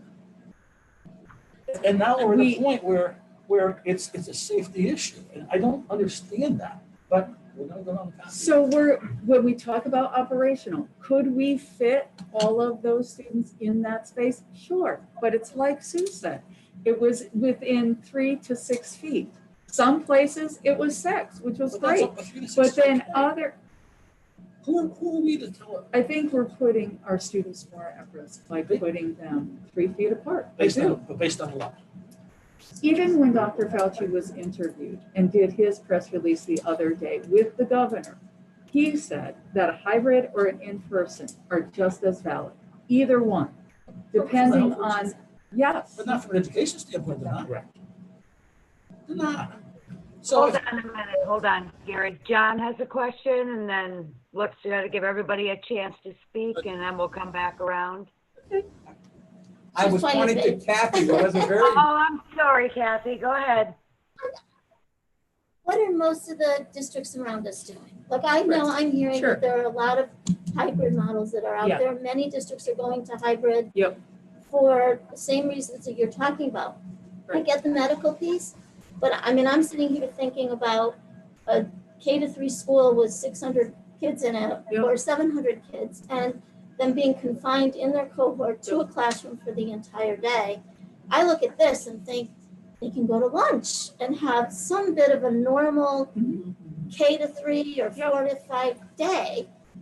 They can so have recess. They can have recess. So that was my other question, was going to be, are they going to be able to have recess? Yeah. And also, what other towns, what other districts are doing it? Because I know there are some Sure. pretty well-respected ones that are. Yeah, so in the towns around us, we have hybrids. So Region 10, Region 7, Wolcott. Most of the districts in the Hartford area, Avon, Simsbury, Farmington, Newington, Hartford, most of, when I was on the call with most of the Southern, the Ansonia, the Derby, everybody in that region except for Oxford, they were doing in person. Most of the state now is going toward the hybrid. The only districts that are really going with the full in-person are the small districts who are Very small small. enough that they, Right.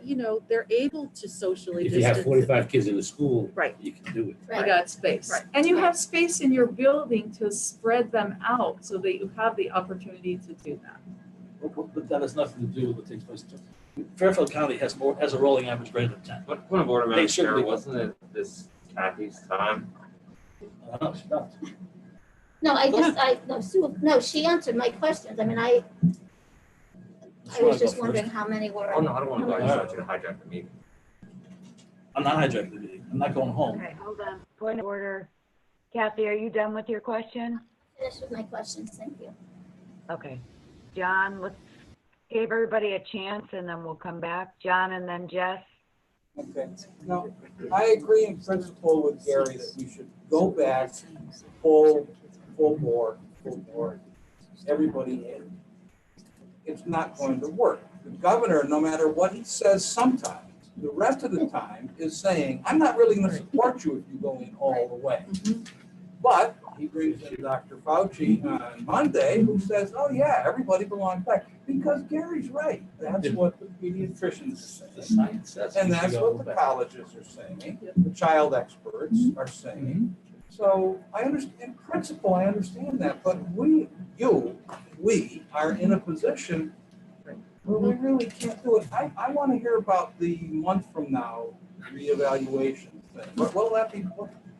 What might change your mind on going back to full-time? So if we've had a month of this and then our numbers go up, we have a resurgence, and then, oh my gosh, we really need to stay in that hybrid, or we've had to shut down because we've had such a resurgence. Or maybe best case scenario, you know what, nobody gets sick and we're good to go, and now we're gonna go ahead with in-person. Would a parent ever have the option to send their kid to in-person both sessions? Not during that first month, because not during that first month, because we want to still cohort. But after that month. Kindergarten, both kindergartens. We used to do that before we went over. So we'd want to wait the month just to do, that would be our test. Yes. So I also agree in principle with Gary. I think the CDC is going to push us in one direction because they have one focus, which is reducing virus transmission. Health is much more well-rounded than that and covers a lot more things than that. And I think we've seen that. And I think that's why we're seeing these other types of recommendations from these other organizations that are more centered on the whole child and not just the virus. I do think that it's probably inevitable that a case will pop up in the first month or two of school, and we're going to end up being booted into a hybrid model anyway. So that would be the only reason that I would want to consider starting with this. I do think it's very important, though, that we acknowledge that by selecting a hybrid model voluntarily, we are really placing our neediest students in positions where they are going to fall even more behind and be more at risk, because it may be perfectly safe for some of our students to learn at home for 3 days. They have a parent at home, they have a safe environment, they have food in their refrigerator, perfectly safe for them. For a lot of our kids, it's not perfectly safe. And there's nothing that we're going to do that's going to make it perfectly safe.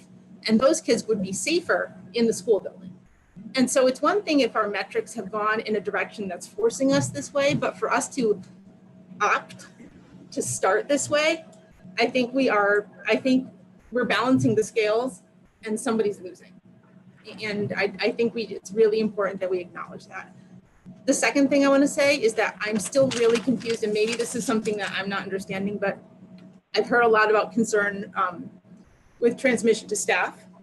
And I don't understand how a hybrid model reduces that, because the staff is still being exposed to the exact same children, correct? Because they're still there 4 days a week. So they're seeing all these kids, and then they're seeing all these kids. They're just not seeing them all together.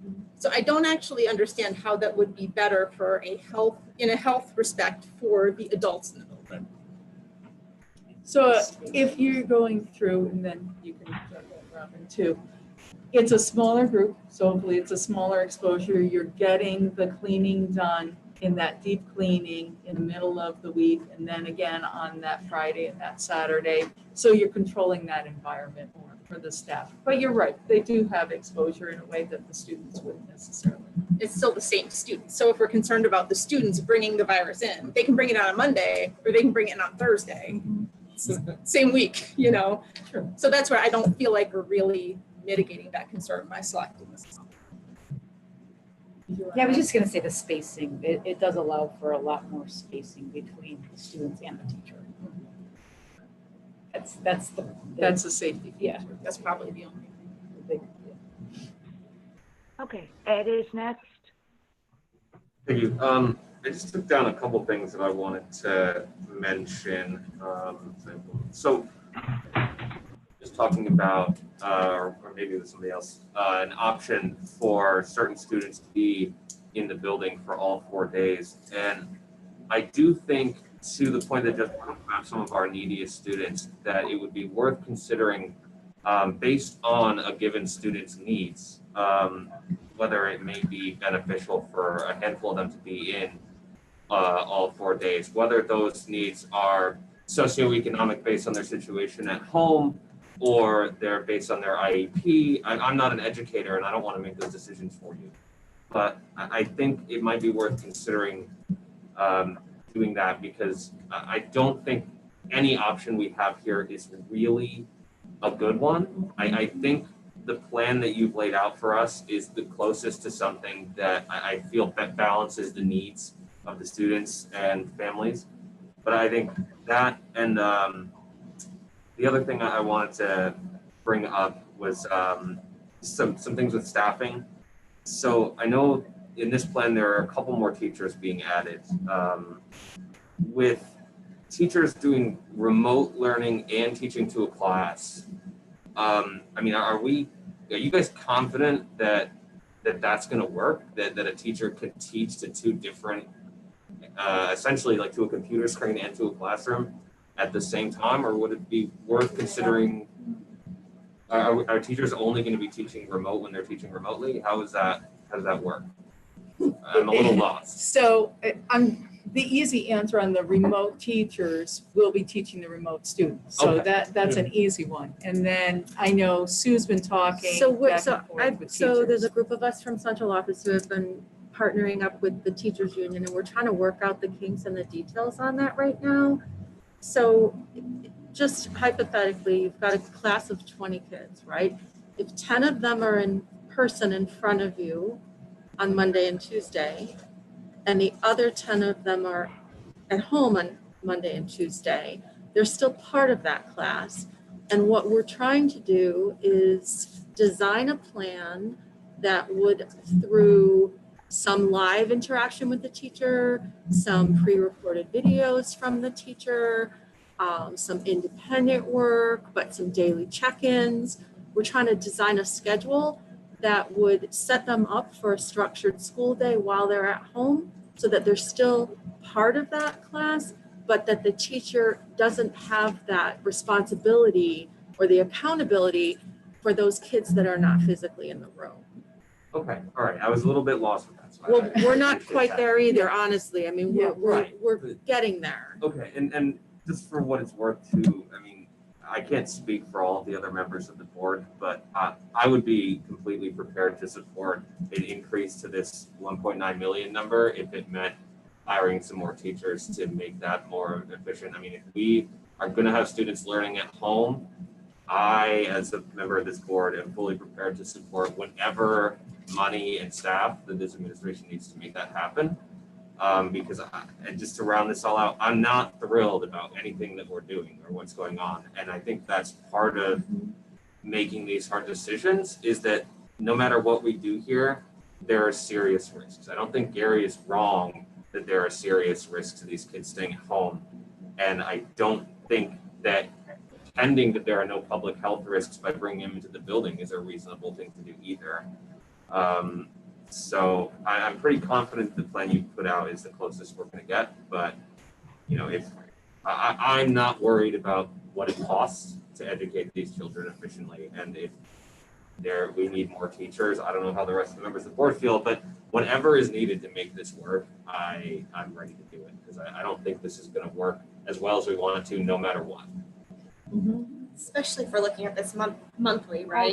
Hold on, Nikki. Armand had his hand up. Armand and then Nikki. Armand? Yeah, no, I just wanted to say that, yeah, I support Gary's take on this, because everything that I've been reading scientifically, we're in a good spot. We should go full bore.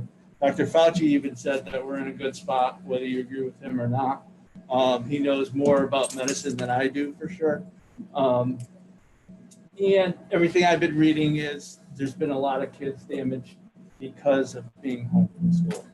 Also, parents need to work, and this is going to be difficult on the parents who need to work. I know it's not an easy decision, but I do agree with Gary on this one. Thank you. That's all. Thanks. Nikki? My only comment here was by reducing this, the amount here from where we originally were, if we're looking at this at a monthly basis and you know, October 1st, we decide to send everyone back to school, we probably shouldn't be reducing this to kind of, to your point. But my question was around, were any other models considered, or, you know, or did you just decide on hybrid, or were there any other discussion of any other models? Some districts are doing it very, you know, going to school for 1 week, and then, you know, Roubaix is going 1 week, Roubaix is going the next. Did you consider any others? We discussed a lot of different models, shortened day and every other week, and AB, and AA, BB. And we just really felt like this was the best for our families, best for, I know it presents difficult daycare situations. We are looking into free and sliding scale daycares, and so we'll be getting a list out to families as we move forward. So that is hard, but it's kind of like Ed was saying, you know, it's the best of the worst. We wish that we didn't have to make this decision at all. We wish that we could just go back normally, but that's not our reality. So given our reality, we really felt like it allowed us to do that deep cleaning on the Wednesday. It allowed us to make sure that we kept those cohorts separate. It allowed us to really spread out so that we could have that 6 feet or more of distancing. And the 50% really allows us to do that within the classroom and also on buses, and to get back to some sense of normalcy when we are having either recess or mealtime or passing in the halls and things like that. It's going to be a major adjustment. And this hybrid model puts a lot more pressure on distance learning, right? Because now the 70, 68% of parents that were sending their kids to school full time are now having to send them 2 out of 3 days. So there's definitely more pressure on distance learning. And I know you're not there with all the details. I know they're still all being worked. So I'd like to just hear a little bit more about how you're going to get to those details and what is your path to that? Are you still having your reopening committees meeting? Will there be more details, presented out? How are you taking it from this stage today in 3 weeks? So we're working closely with the teachers right now because they're the ones that are going to have to execute the plan. Yeah, right. exactly. So I'm working with my team from here and the teachers and the site administrators to really try to figure it out together. We're just putting our heads together and saying, okay, what's the best thing that we can do? How can we make this the most engaging for the kids on the days when they're remoting in? And I just don't have anything. I mean, as we figure it out, we will happily share. But I mean, that's where we are right now. Is that Gary? Sorry. Yeah, that's Gary. Gary and then Kathy.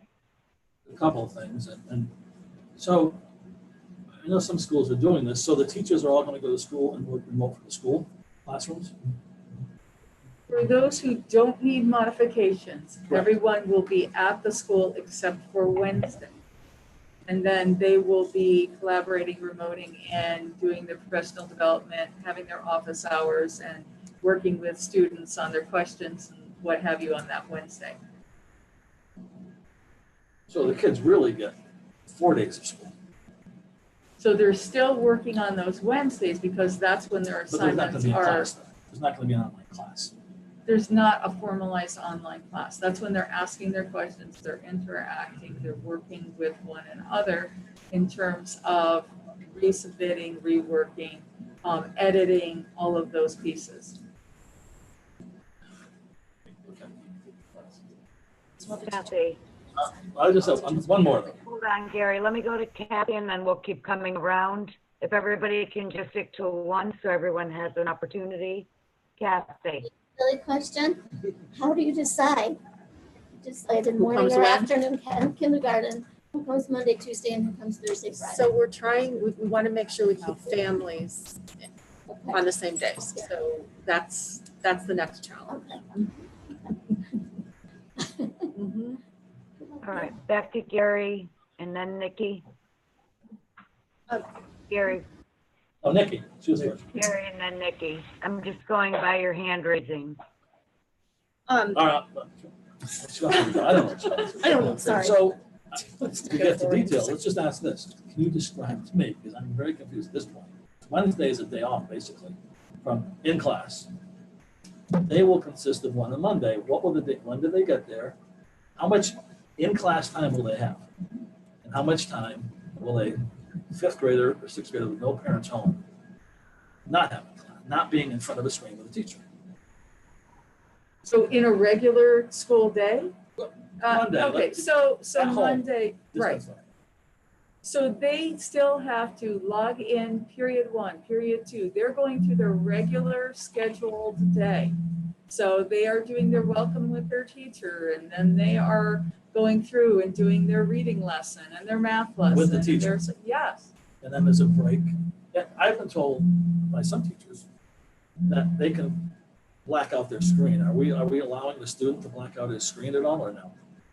The student wouldn't have control over what happens with the screen. The teacher would have control over what is happening with the background in terms of the screen and when they mute and unmute students so that they The can students have no control over that? the participation. We're going to require the teacher to be in that classroom, virtual, this is distance. we're gonna require the teachers be on that computer with those students at least how many hours a day? Are you talking about the kids who are home? Oh, yeah, who are- distance Who are learning. opting for distance learning Correct, all the yes. time? Well, no, No, whether the just kids are, Anyway. anybody, any it shouldn't kid, not matter, when- if the kids. So are- So if it's their at-home day? Correct, yeah. So no, the teacher's not gonna be Zooming or Google Meeting with the child from 8 to 3, if that's your question. That's not manageable for even the child to have that kind of tethered to the laptop like that. Where will the child be in the meantime if the parents aren't there? There will be assignments and work and check-ins and lessons and, okay, now try it on your own and I'll come back and check in with you. That's what we had last time. No, it really isn't what we had last time at all. This is a very structured day. If your day starts at 7:20, your day starts at 7:20, whether you're at home or you're sitting in the classroom.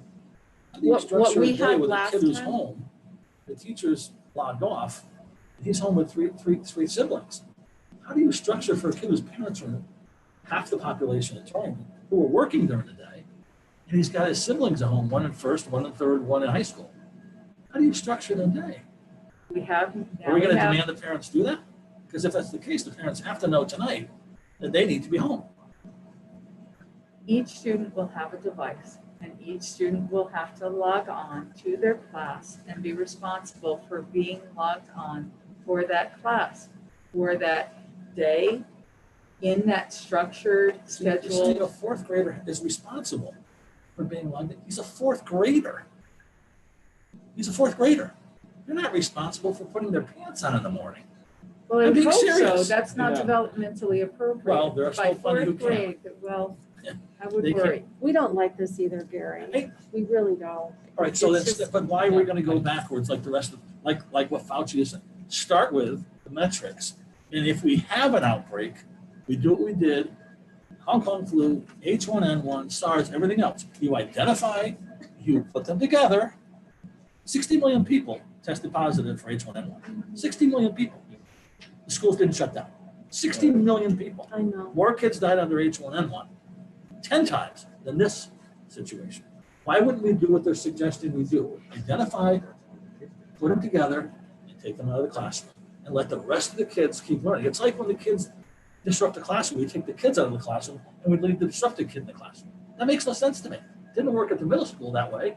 Why are we doing it backwards? In my opinion, I'm gonna go along with you in the end, preface it that way, but why, I'm just asking, why does anybody think leaving a 4-year-old, fourth grader, or a third grader at home is gonna be beneficial to the child who doesn't have a parent at home? If you're at home, like my wife or anybody else's wife, or husband, father, I should say, it'll probably work, but not great. And that's for the kids, like I think it was Bill Maher. We have a lost generation in our hands right now, and we will never catch up for these kids. So for me, it's worth the effort and the pain and agony to teach the kids the best we can teach them. And that's all I'll say. I'll go along with it. See you. Nikki,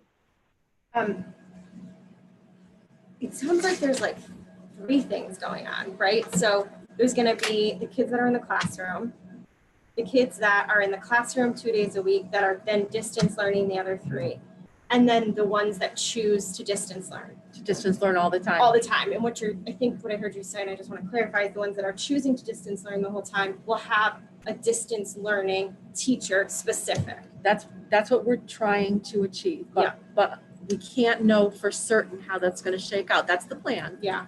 But until we know exactly which children are choosing that home option 100% of the time, we won't know how to match them up with the teachers. Yeah. But yes, that's the plan. But the kids that are going to school, Will be part of a classroom.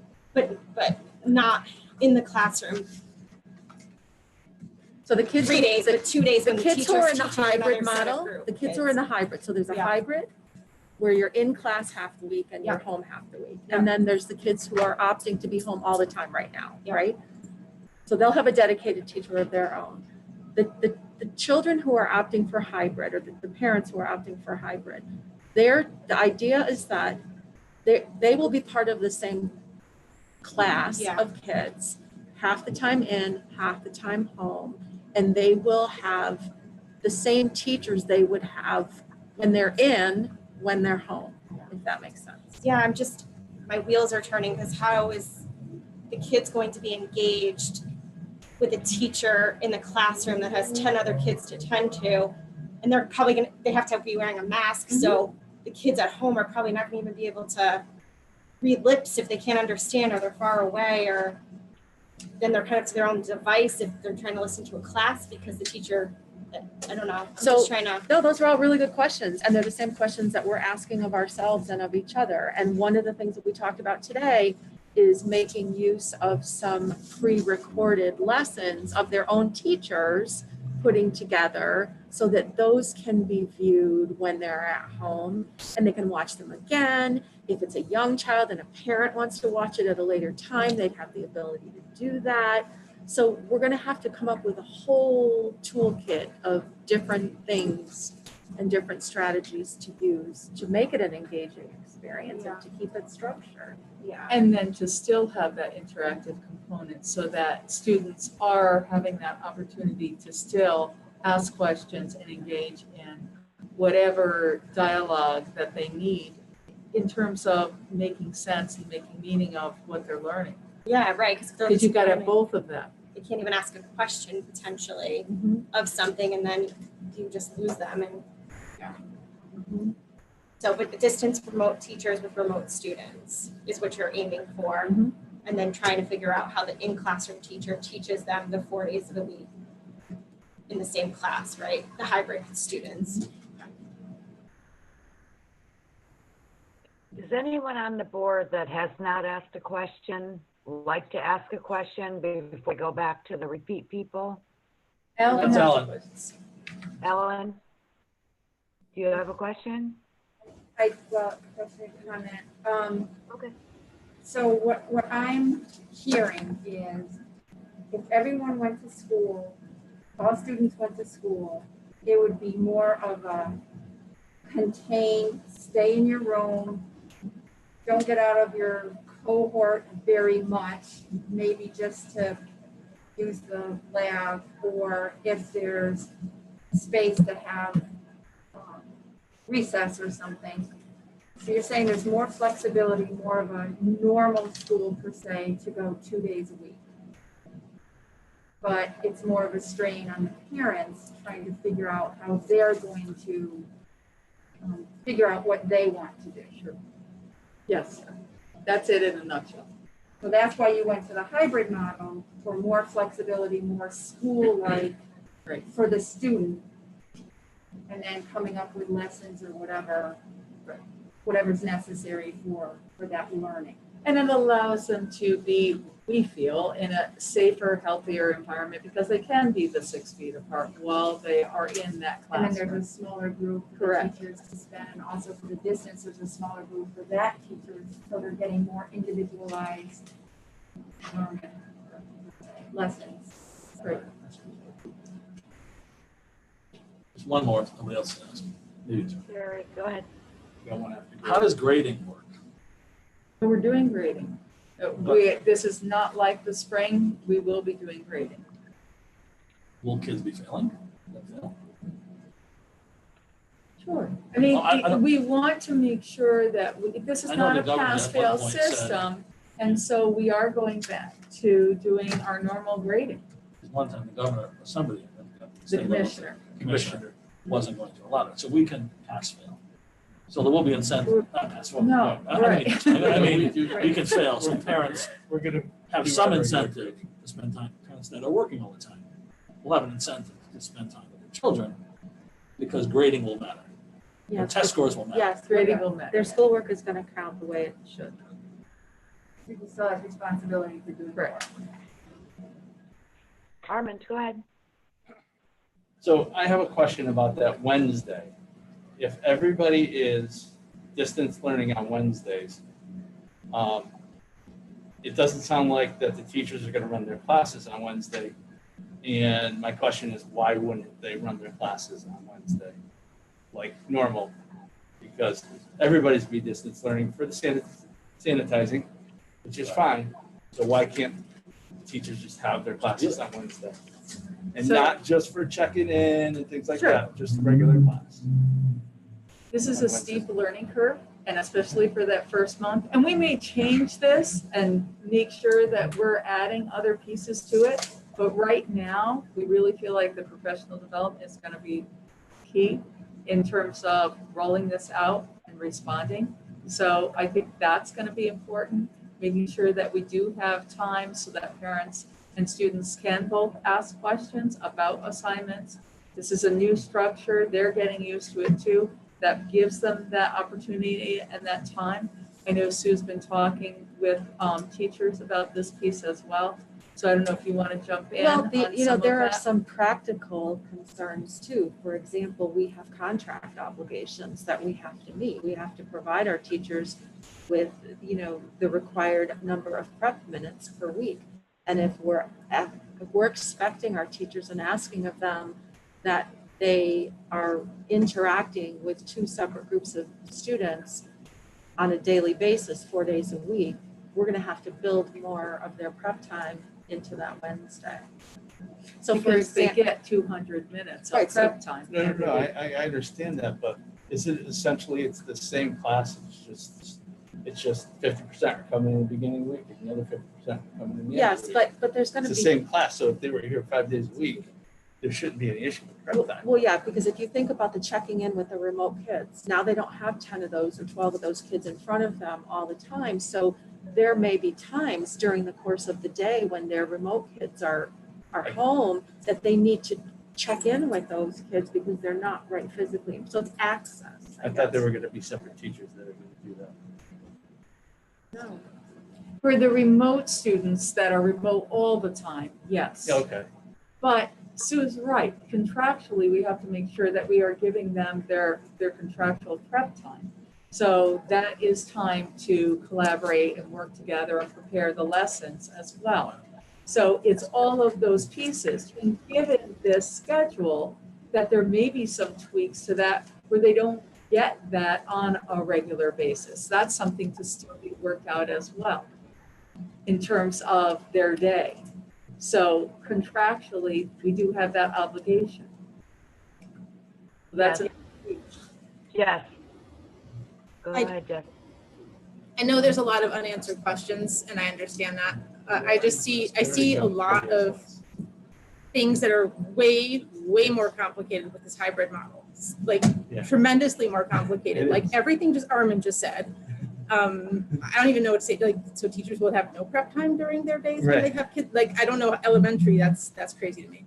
I think you're gonna have huge technology issues, making sure that every teacher can run a class and have a screen with kids on the screen and can go back and forth, and the kids, I mean, I've never been in a Zoom meeting where people didn't go to the black rectangle.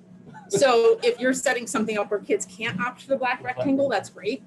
But there's no way that a teacher can monitor all of that otherwise, unless every device that every student is given is programmed in a way that they cannot go to the black rectangle. You know what I mean?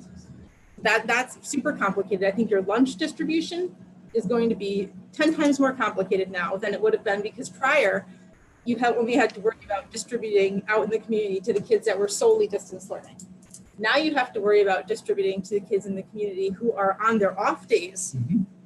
That's way more kids, and it's a rolling schedule. It's not even the same thing every 5 days. So that's super complicated. Attendance monitoring, especially at secondary level, I don't know who's going to be responsible for that. It can't be the classroom teacher to find out if they're not having time built into their day for their preps. How are they going to check in with these kids and find when is that's a huge issue. I think you probably need to hire designated staff for attendance and compliance. And if kids say their internet went down, who hashes out if that's actually true or not? Like, whose job is that? That's a huge job. That's like a whole administrator position right there. I think that if you're looking at community daycare centers, unless you're going to take all of the kids that are in that classroom cohort and put them all in that same daycare center, you're just mixing cohorts anyway. The kids that are not in the school are going to be somewhere, and they're probably going to be somewhere with other kids that are not the same kids that they're in their classroom with. So I don't think that's going to achieve this segregated, safe number of 20 kids that only interact with 20 kids. I think that's actually going to widen that. significantly. And I just, other than the benefit of having fewer bodies in the building, I don't see any other benefit to this model at all. And I wish, especially at the K through 8, that we could reconsider starting off this way. May, I'm sorry. Gary, is that your hand? Yes. I'll get back on Wednesdays. I'm not a teacher. But for the life of me, this is just making it more difficult that the teachers on Wednesday are really not, I mean, I know teachers who check in on their cell phones, okay? I know teachers that run Rhode Island, check on their cell phones, checking kids in. So I don't believe any of that about Wednesdays where the teachers can't be in school, working remotely with the kids or doing the planning. I mean, how many hours a week are the teachers going to work? Literally teach. How many hours a week will they be teaching? It's nowhere near what they might be teaching all in. And I don't understand how we can say this is for the sake of the children when it's true. Right now, it seems like it's not benefiting the children at all. In the end, with half the school time, no parental supervision, no help at home. And I've seen it myself, one of my friends, checking in midday, see if there's any questions from the kids. Gary, and in the spring, things were different. I'm just saying, 7 hours and 20 minutes, okay, a day is what the teachers are obligated to teach. And so but they will be. And we have very dedicated professionals who are invested in ensuring that our students learn. But was the Wednesday And given so- because the teachers don't want to work on Wednesdays? Or is it just something we decided? Can't they work from their classroom and be available instead of being out on the road? Not in their classroom, because that's when we're doing the deep cleaning. But which doesn't make sense. You can rotate. I mean, they're cleaning one classroom at a time or 5 at a time. Really, I mean, how much It makes more makes it even sense more to do difficult to do the the cleaning? deep Then do the cleaning. cleaning at night. Gary, I know you don't like this plan. I don't think anybody does Just at this saying. point. I mean, I'm sure maybe that makes it partially. These kids they're not getting taught. And you can't tell me after all we're going to say today about teachers not being in front of the computer all the time because they can't be, and kids can't be. They're going to be on their TikTok next to the computer. I'm not kidding, because kids did it from the gym last semester. Okay, logged in at the gym on their TikTok. It's not going to work, and everybody knows that. I'm sorry, but everybody knows that. But I understand it's a difficult situation, and you have to make a difficult decision. But it will not work because the fourth grader is going to be home on TikTok 5 hours. I'll read you. We're planning for a month for the hybrid to see how it works, to see where we're at in terms of the health and safety, and to mimic as much as we possibly can a normal day. It allows us to have more of a normal school day for all of our students. If I see teachers out on their cell phones checking in, I want to call you every day. Feel free. Okay, John and then Nikki. John, go ahead. I want to say, around this table, if we had our druthers, and Sue weren't the one who's responsible for making the decision, but if we were actually making a decision, it would be 4-4. You'd have to break the tie. Sue is the one who has to make this decision, and I am not going to stop that. I'm not going to say anything that makes it sound like we're undermining her, because in fact, it's her decision. She has the right to make it. She's making the decision that she thinks is right, and I think can articulate the reasons that she's doing it successfully. So I'm happy with the decision. I would like in a month to look and see if maybe we could move to the all-in model, because that's the one I prefer. But let's see what happens. Absolutely. Thank you, Tom. Nikki. I just wanted to bring up one of the callers had talked about the face masks for preschool. And I was confused by that because when I read the reopening, it talked about every student and teacher in a school building has to wear a mask. Where does it state that anywhere and that they're questioning that? In the ADAPT Advance Achieve, they never address pre-K. So it's kindergarten through 12th grade. So then later the standards came out from the Office of Early Childhood, and the Office of Early Childhood says those students who are 2 and younger will not wear masks. And then those students in licensed daycare will not wear masks. And those are students who are 3 and 4 years old. When we had our conversation with the commissioner as recently as Friday, he said, and then he also had Deetra, and I forgot her last name. Thank you. Who is, once again, Department of Health, not an epidemiologist. And they are stating that students who are in pre-K, the 3 and 4 year olds, will not be wearing masks. That is not mandatory. They understand that we do have some 4-year-olds who will be kindergarten age.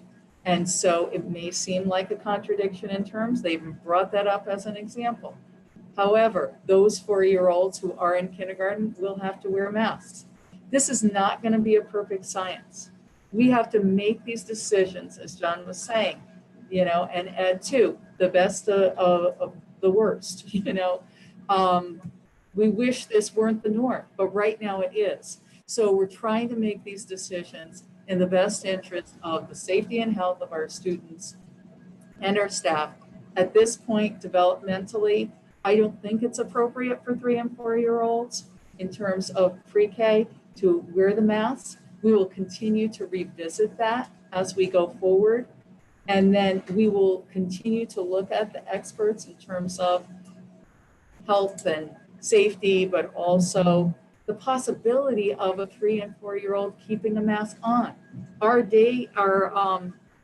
childcare facilities for our 3 and 4 year olds do not have the masks on.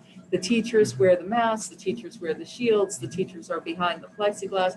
Obviously, that's much, much harder when you're working with kids who are 3 and 4. There's a lot of things that are coming out from the state and nation that are contradictory. We're doing our best to navigate this. It's not easy, and it's not going to be anything that's black or white. Yeah, I no doubt you guys are working hard, and it's not an easy decision for anybody on any end in any position about this. So I think that's fully recognized. Well, where did that information come? Will it come to us, or how do we get that? I guess we do have the information from the OEC, and so on page 1, the very top part. Do you revise the reopening plan for? Do you now need to revise that for a preschool? Yeah, okay. Well, just overall, we're going to have to just tweak it based on whatever else we need to do. Well, hold on a minute. The reopening plan addresses K through 12. It does not address pre-K. Okay. Right. So that's So where that's the miss. yeah. Okay. Different, right. Information here is the OEC has issued the following requirements for all child care facilities, including licensed exempt programs. And those are what we have, okay? So that's on the first page. And then on the second page, they really delineate that staff must use face coverings at all times, okay? Unless they can keep that distance of 6 feet. So it just reiterates what I was just talking about those pieces.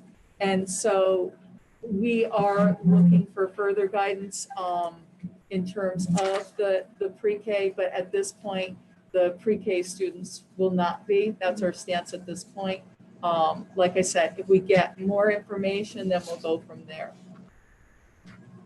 Yes. Are we providing the same type of PPE to the pre-K teachers?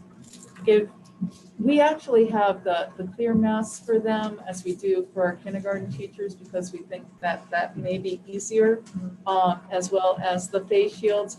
And then if they want other PPE, they can let us know, because developmentally it's just different. And you're likely to be more close up and working in closer proximity with those children. I could imagine them wanting to wear a better mask and maybe Sure. also the shield. I don't think there's any chance of keeping masks on 3 and 4 year olds. Right. And I'm not aware of any, I'm not personally aware of any outbreaks that have started at daycare centers, which is where they're already doing it. They've been running and been fine. Yeah. Okay, Gary, or is that Gary or Armin's hand? I'll just support the superintendent on this aspect, because daycares have been in since March. My grandkids didn't have any masks. Yeah. There's been no outbreaks, no spread. Right. And it's been going, I wish the state had allowed schools to stay open, but kids in preschool have been doing great. Yeah. So far, knock on wood. Yeah. And the results have been positive. Kathy, do you have a question? Nope, I'm good. Oh, sorry, adjusting your mask. I couldn't tell. Jess, go ahead. No, just, I want to reiterate what John said too. We know, like, I know I've disagreed with some of the things that you put forward, but ultimately none of us know what the best answer is. And whatever is put forward, we will be supportive of. Because true, we all think we have a handle on what's right, but we've never been through this. Yeah, it's my first pandemic too. So.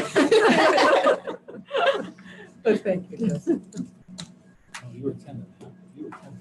Okay, I just have a couple of things, and the superintendent is aware, you know, because I've talked to her at length about this. I mean, I think we all agree getting the kids into school every day, 5 days a week is what's best for these kids. There's a lot of unknown things. There's a lot of concerns among parents and faculty. You know, there's also health and safety is one component, you know, financial is another. And I'm not sure that we even fully understand the full cost of all in 5 days a week, or quite frankly, where that money is coming from. So we know that the kids are behind because they've been in school since March. And I think no matter even the best distance learning plan is going to continue to have our kids get farther and farther behind because we can't control the home environment. It's a very different scenario than being in school. So I don't like it either. I want the kids in school as soon as we can possibly get them in school. It just doesn't seem at this point like it's going to be possible for us to do that in the next 3 weeks. So, I mean, I think going with the hybrid is not what's best for kids, but it gives us an opportunity to kind of see how things go, figure out the funding, figure out issues that we may not even know exist until everyone's in school. But I'm only comfortable even considering this if we're going to be looking at it immediately to see what's next. Because this is clearly not a long-term plan. And I think the costs associated with having kids out of school longer, even half-time, are going to be astronomical because of the support and catch-up services that we're going to need to provide when we are back to school 5 days. I also think it's going to be very difficult, you know, what Jess was talking about before, for kids that, you know, aren't logging on, and the amount of truancy officers we're going to need to employ to work with these kids, because there are a lot of kids that are going to be left home alone because the parents have to work to put food on the table. So it's difficult. You know, there is no good answer to this at all. It's just no words. But this is clearly none of our options other than being there 5 days a week are what's best for our kids, but it's what we have to work with to start. And I think we have to get moving forward in some direction, understanding that it's not what any of us want. I think including administration and all the principals don't want this either. So it's ugly. I'm sorry, but I'm not going to go. So let's just say we get to full in. Should we be going to the Board of Finance at this point, or are you going to give them a heads up that we need another $1 million or whatever it is? Yeah, so I'm glad you brought that up because Ed, Fiona, and I met with the mayor and Alice, the comptroller. Was that just yesterday? Yes. Yesterday.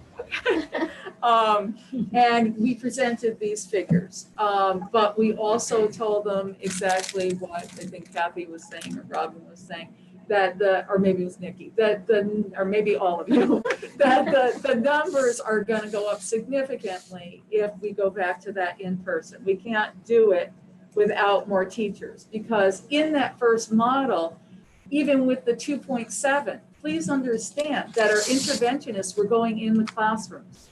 this allows for our interventionists to really be serving those kids who have those needs, to really making sure that we are not stretching our schedule so thin to be fiscally responsible, but also make sure that we have, we've met all of that spread of having our students all over the building in person all the time. Makes it very complicated. And that was 2.7 million at the very bare bones. If we went back in person, it's going to be even more than that, unless, we find some economies in some different areas. But we haven't even fleshed out all of, like Ed was saying, we're still talking to sanitizer companies. We're still trying to figure out what those costs are. This is a moving target. We're trying to just stay on top of it to respond. But yes, it will cost much more. And we are keeping them abreast of it. Ed and I are going to speak with Board of Finance anyway, because they just had some questions about budget overall on the 18th, which is a Tuesday coming up in a couple of weeks. What? Will any of this be COVID, or care money or COVID money? Well, that's the other thing. They're, We don't. It's hard to know. yeah. Because FEMA used with national disaster, they would cover everything. This is not a, so to speak, a national disaster. So they said, well, that's not covered, Plus the government, in which we don't know what he's going to do.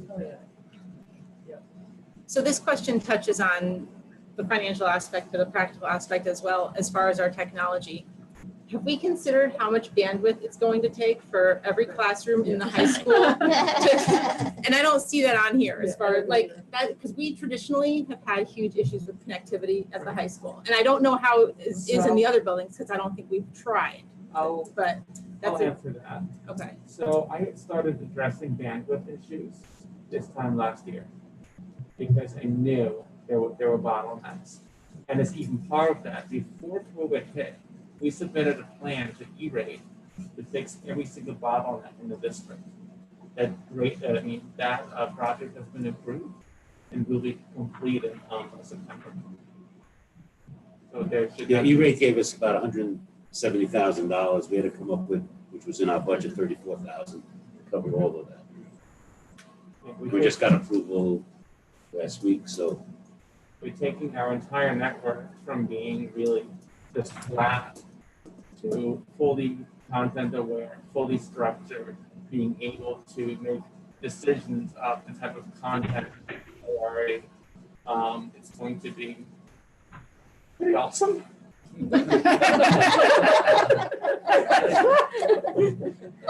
That's good. I mean, because the consequence of the internet not working well is no longer a kid can't check their Instagram during lunch. Right. Now it's you cannot Can't go to operate your school. class. Yeah. And 50% of your kids at home are just seeing your frozen face there, and you have no idea what they're doing. And this could happen across your whole building, and that just crashes everything.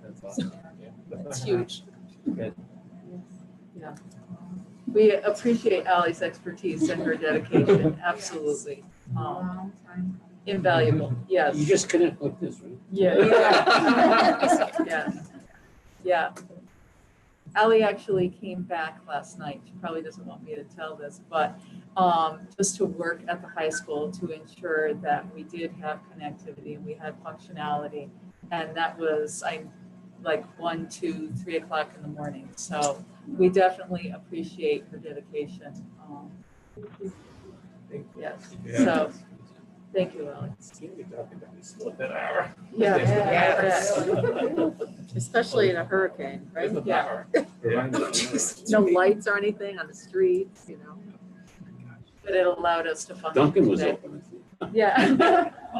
Does anyone have any other questions on the reopening plan?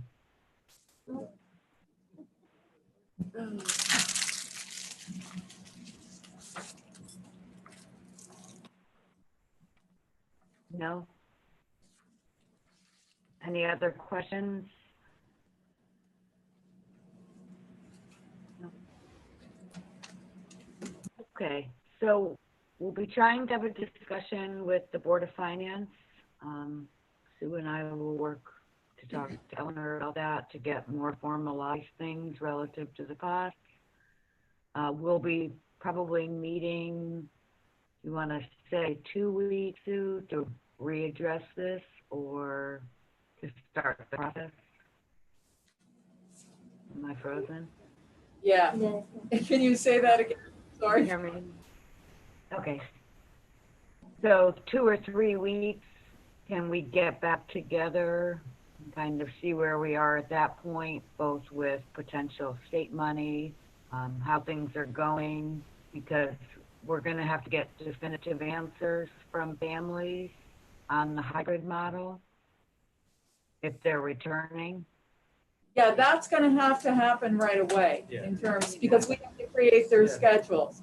So that part's. No, I'm saying for the board to get back together so we can kind of hash all this, get all this information. Did you want to do that at a full board meeting or did you want to do that at a separate meeting? I think we should do it at a separate meeting. Okay, I don't know if you want to do it before the meeting with Board of Finance on the 18th, or if you wanted to, the week of that last full week in August is the board meeting on the 26th. I don't know if you want to meet on the 18th after the Board of Finance meeting, or you want to meet on the 17th before the Board of Finance meeting. Yeah, do people have availability that week? If you can just let me know, email me if you have availability that week, and then we'll schedule it offline. The week of the 17th?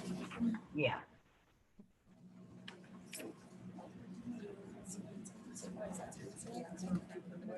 We just need to know which. So we can make that CIAC sports and update on reopening. Definitely frozen. Did you say there yet, or you guys are going to let She said that week. That week. We're all here. Is everybody available? I'm not available. I'm probably except for not the available. Monday. In North Carolina. Would you be available remotely? Depends on the weather, little training that they're through. I was going to say that on your vacation. Oh. Where are you going? I mean, I'm not gonna be back. Okay, just let me know your availability and we'll pick a date. Okay. Comments for the good of the order. Armand, I see you first. Okay. I just want to thank everybody for all the hard work. And can't wait to hear more. Kathy. I'm good, just thank you for your hard work, and you've got a lot more to go and a lot more to do, and I wish you all the best. John. We're gonna go to Maine with you. Summertime and the living is easy.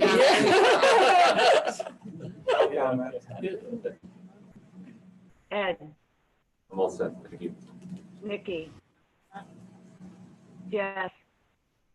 The only thing would be, if this is definitely what we're doing, the soonest that we can let the families know what day their children will be physically in school, that would be the best possible thing we could do. Yep. Agreed. Helen. Just thank you for all the hard work. And special thanks to Ellen. Yes. And to Daniel. Yeah, we are excited. Gary. I thank you for all your hard work. You know, we were going to go at it tonight, but it is your decision. I support your decision. I do say to the parents out there that are concerned about their children, like I said last time, you need to consult with your pediatrician, because I don't think our superintendent or assistant superintendent or teachers will be able to give the advice needed for their children. It's up to the parents to make that decision as to whether their children should be going to school. And we're not making the decision. We're not going to help make the decision for them. We don't know what their children are facing. So help to all do that. Talk to the pediatrician. As I said before, I'll support your decision. Thank you, Gary. Much appreciated. That you can, right? Thank you. Just kidding. Okay, motion to adjourn. Oh. Second, Armin. All those in favor? We are adjourned. Good night, everyone.